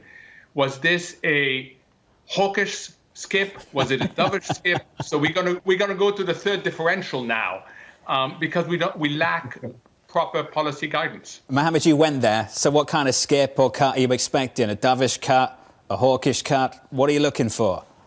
Look, no one is going to predict this when you know that the reaction function of the Fed is backward looking, because it will depend on the latest number, unfortunately. And CPI drops next Wednesday. Bond yields right now are lower by about 4 basis points on a 2-year. On a 10-year, we're down by about 2 basis points. Equity futures still higher on a session on the S&P 500 by close to 0.2%. The numbers dropped about 12 minutes ago. I'm going to cross back over to Mike McKee for a little bit more. Mike, you went through what was behind that uptick in unemployment, the snapback that we didn't really get. I think a lot of people in the market were looking for a big snapback in payrolls. Where did we get some growth and where did we miss out?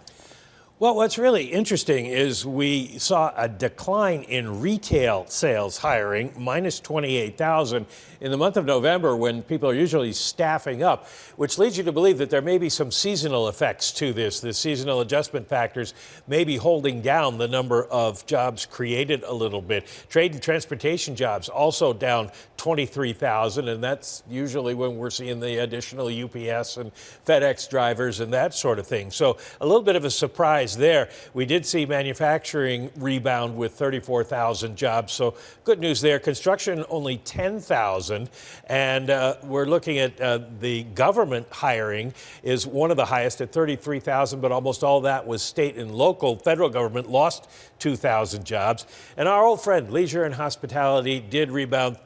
53,000 jobs total, and about 28,000 of those were in the restaurant business, so people getting jobs there. And then I do want to point out the 3-digit unemployment rates, 4.246 for November. So basically just below a 4.3% reading. Would have gotten the Fed's attention, if not worried them. Remember, they forecast in September 4.4% by the end of the year. Good catch, Mike. As we count you down to the opening bell in about 46 minutes' time, you'll see the outperformance on the small caps. The Russell up by something like 0.8% at the moment. On the screen, up by 0.81 off the back of this move lower at the front end of the yield curve, with yields down something like 4 basis points. Jeff Rosenberg of BlackRock joins us now to get his input on the program. Jeff, welcome to the program. The panel so far suggesting the door is still pretty much wide open for a 25 basis point reduction. Is that your sense of things as well for 2 weeks' time?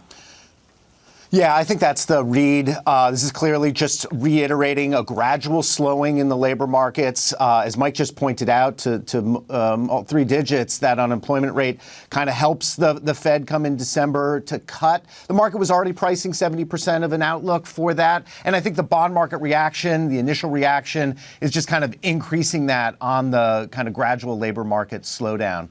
So I think that's very much the read. And as the panel was just discussing, we're going to pivot to this, pause, skip debate and what kind of message that means. But the big debate is over the degree to which cuts have to take place in 2025 and the disconnect between financial conditions, which are going to be easier after today, and the degree of restrictiveness that you still see some of the committee members believe justifies that number of cuts that they're forecasting into 2025.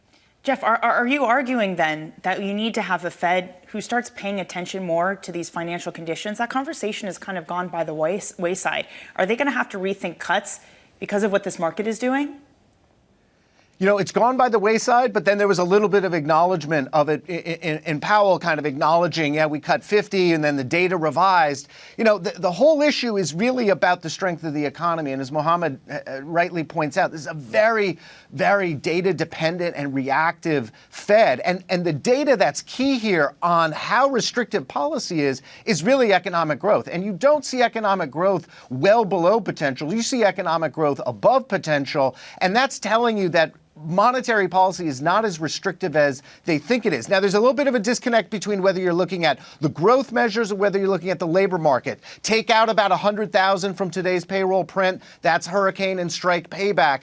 The labor markets are moderating. That's the best evidence of the restrictiveness. But outside of that, you really see the impact on financial conditions, animal spirits. This is a very supportive financial conditions environment. And that's how monetary policy transmits. So maybe you don't need to keep pushing into financial conditions easing by this degree of cuts that they've been signaling. Well, Mohamed mentioned it earlier about now the third degree. If the door is open for this cut and there's going to be a bias to 25 basis points, then what is the tone and the rhetoric around that? Is it going to be a hawkish cut because they're going into 2025 and there's going to be a lot of change of fiscal policy in Washington? Well, it's hawkish in this relative to expectations, right? So 2 weeks ago, 4 weeks ago, the market was expecting, a very aggressive pace of Fed cuts. Now we've priced that out from the markets. And so there's a little bit less of a disconnect between the Fed moderating the pace of cuts into 2025 and market expectations. So that may read hawkish, but if it confirms market expectations, not so problematic. If there's a even greater acknowledgement of that, I think that would be surprising and that would read hawkish. I think when you get into 2025, it is going to be about understanding this pace of cuts has to slow because the economy and the data doesn't support the amount of restrictiveness that the Fed thinks they currently have. Another round of Fed speak coming up today, and then obviously we're going into the quiet period. I think they've been quite consistent through the week so far. We've mentioned this quote from Governor Waller in a speech from him earlier this week, cut or skip. This is what he had to say on the neutral rate. There is still some distance to go in reducing the policy rate to neutral. Tom Porcelli over at PGIM, I just want to give you a final word just quickly on the neutral rate. They think they're a long way away from neutral. They think they've got space here, which means they can carry on cutting interest rates. How much distance do you think there is between where we are and where neutral might be? It depends which Fed official you ask, right? I mean, think about the dispersion in the estimates of what neutral is. I mean, the low end is 2.25. And the upper end is 375, right, per the long-term dot, obviously nominal we're talking here. That's 150 basis points of spread. So depending on who you ask, you could be really far away from it. I think what's going to wind up happening, John, is this. So if you look at the Fed's 25 dot, the median is 3.4%. I think what's going to wind up happening is that's going to shift higher, right? And I think to Jeff's right point, I think it'll wind up shifting higher to where the Fed, where the market is, right? The market is pricing in, I think, 370 right now by the end of the year. So you take out one of those 4 cuts that they have priced in for next year. I think it falls in line with what the market is thinking, and I don't think that has to be terribly disruptive. Tom Porcelli of PGIM. Tom, appreciate your time, sir. Thank you. Mohamed, I want to come back to you on the same question. I think this is an important debate. How we reconcile our differences here between where the market might believe neutral is and what this Federal Reserve is signaling. How do you think we close that gap? I think we close it by fudging a very key variable to all this is what is the inflation target. John, if your inflation target is 2%, then you should not cut in December. If your inflation target is somewhere between 2.5 and 3, which is justified by all the changes, all the structural long-term changes going on in the economy, then you cut. And we are fudging this. No one wants to talk about this. I don't know if you saw a few Fridays ago in the afternoon, the Fed put out its discussion of the monetary framework coming up and said explicitly, we will not discuss the inflation target. But critical to all this is what de facto inflation target will they run with. My own gut feeling, as I said, John, they're going to run with slightly higher. And that means that ultimately they'll end up somewhere between 3.75 and 4. Mohamed, what about the argument that they can't abandon what they have now as their inflation target because it's important in setting expectations? It's important not to have people run away and think that we're going to have higher sustained inflation and therefore change consumer habits. Is there any credence to that argument? I think there is, and I think there's many ways to do it, and people have come up with different ways. My concern is if they truly believe that 2% is somehow given to them, it's not an arbitrary number. And if they try to get there and stick to that inflation target, they will sacrifice the American exceptionalism. That's what I'm worried about. But Danny, at the end of the day, I think they're going to fudge it. by saying 2% down the road, and it's just going to be a very long road. Jeff, do you agree with Mohamed that 2% down the road is going to be very long? I do, and I think this is a really important debate, and the Fed has had this debate, and I agree with Mohamed. They're not going to announce a change to the inflation target. They're going to stick to the target, Danny, for the reasons you point out. They agree as well. It's very important to expectations, but there's a lot of room for interpretation, and so 2, 2.5, 2.6, 2.7, and I agree with Mohamed that the cut in December of 25 basis points is kind of telling you where they lean on inflation versus growth. I think there's some long-term consequences for that, because if the bond market wakes up to the fact that there's a tolerance for inflation, and the real test is, as long as inflation is gradually moving lower, and even if it's moving sideways, they can kind of play this fudge it game. The real test is what happens if the acceleration in growth, the impact on financial conditions starts to press on inflation. And the one thing we didn't talk a lot about, and it's hard to see here whether the wage number today and the slight uptick is just a mix shift or not, but you haven't really seen the wage numbers kind of conforming to, depends on productivity, the 2% inflation target. The real challenge is going to be, what do they do if inflation starts to go back up? Not predicting that, but that's where you kind of are going to put this 2 versus fudging to 2.5 really to task. That's the risk for 2025. Jeff Rosenberg of BlackRock. Jeff, thank you, sir. If you are just joining us once again, welcome. 227 is the number. It's an upside surprise against a 220 estimate. Unemployment just creeping a little bit higher, 4.2 and very close to 4.3. The estimate was 4.1%. The takeaway for a lot of people in this market, it leaves the door wide open for an interest rate reduction on December 18th. Still one more data point still to go, CPI next Wednesday. Mohamed El-Erian still with us for some final thoughts. Mohamed, we all noticed that you published the FT column ahead of this conversation this time, and I noticed the content of that piece as well. It's not about whether the US will outperform. It will. It's the extent to which it will diverge from the rest of the world. You noted earlier this week, and I think it's a perfect time just to finish and think about the rest of the global economy. As we get 227 in America and start to complain about whether that's good enough, the rest of the world is struggling. You noted China and a potential Japanification of China's economy. We've noted Europe's inability to govern itself throughout the whole week so far. In a tripolar world, Mohamed, what does 2025 look like? It's a world of dispersion. John, I've been saying with you for the last few months, the good, the bad, and the ugly of the global economy are to follow. The good is the US, the bad is China, the ugly is Europe. And we've had confirmation of that over the last few weeks. It is a world where there's going to be significant differences in the three systemically important economies. And that's going to play out in the currency market, first and foremost. It also is going to play out in yields. But it will continue to suck capital into the U.S.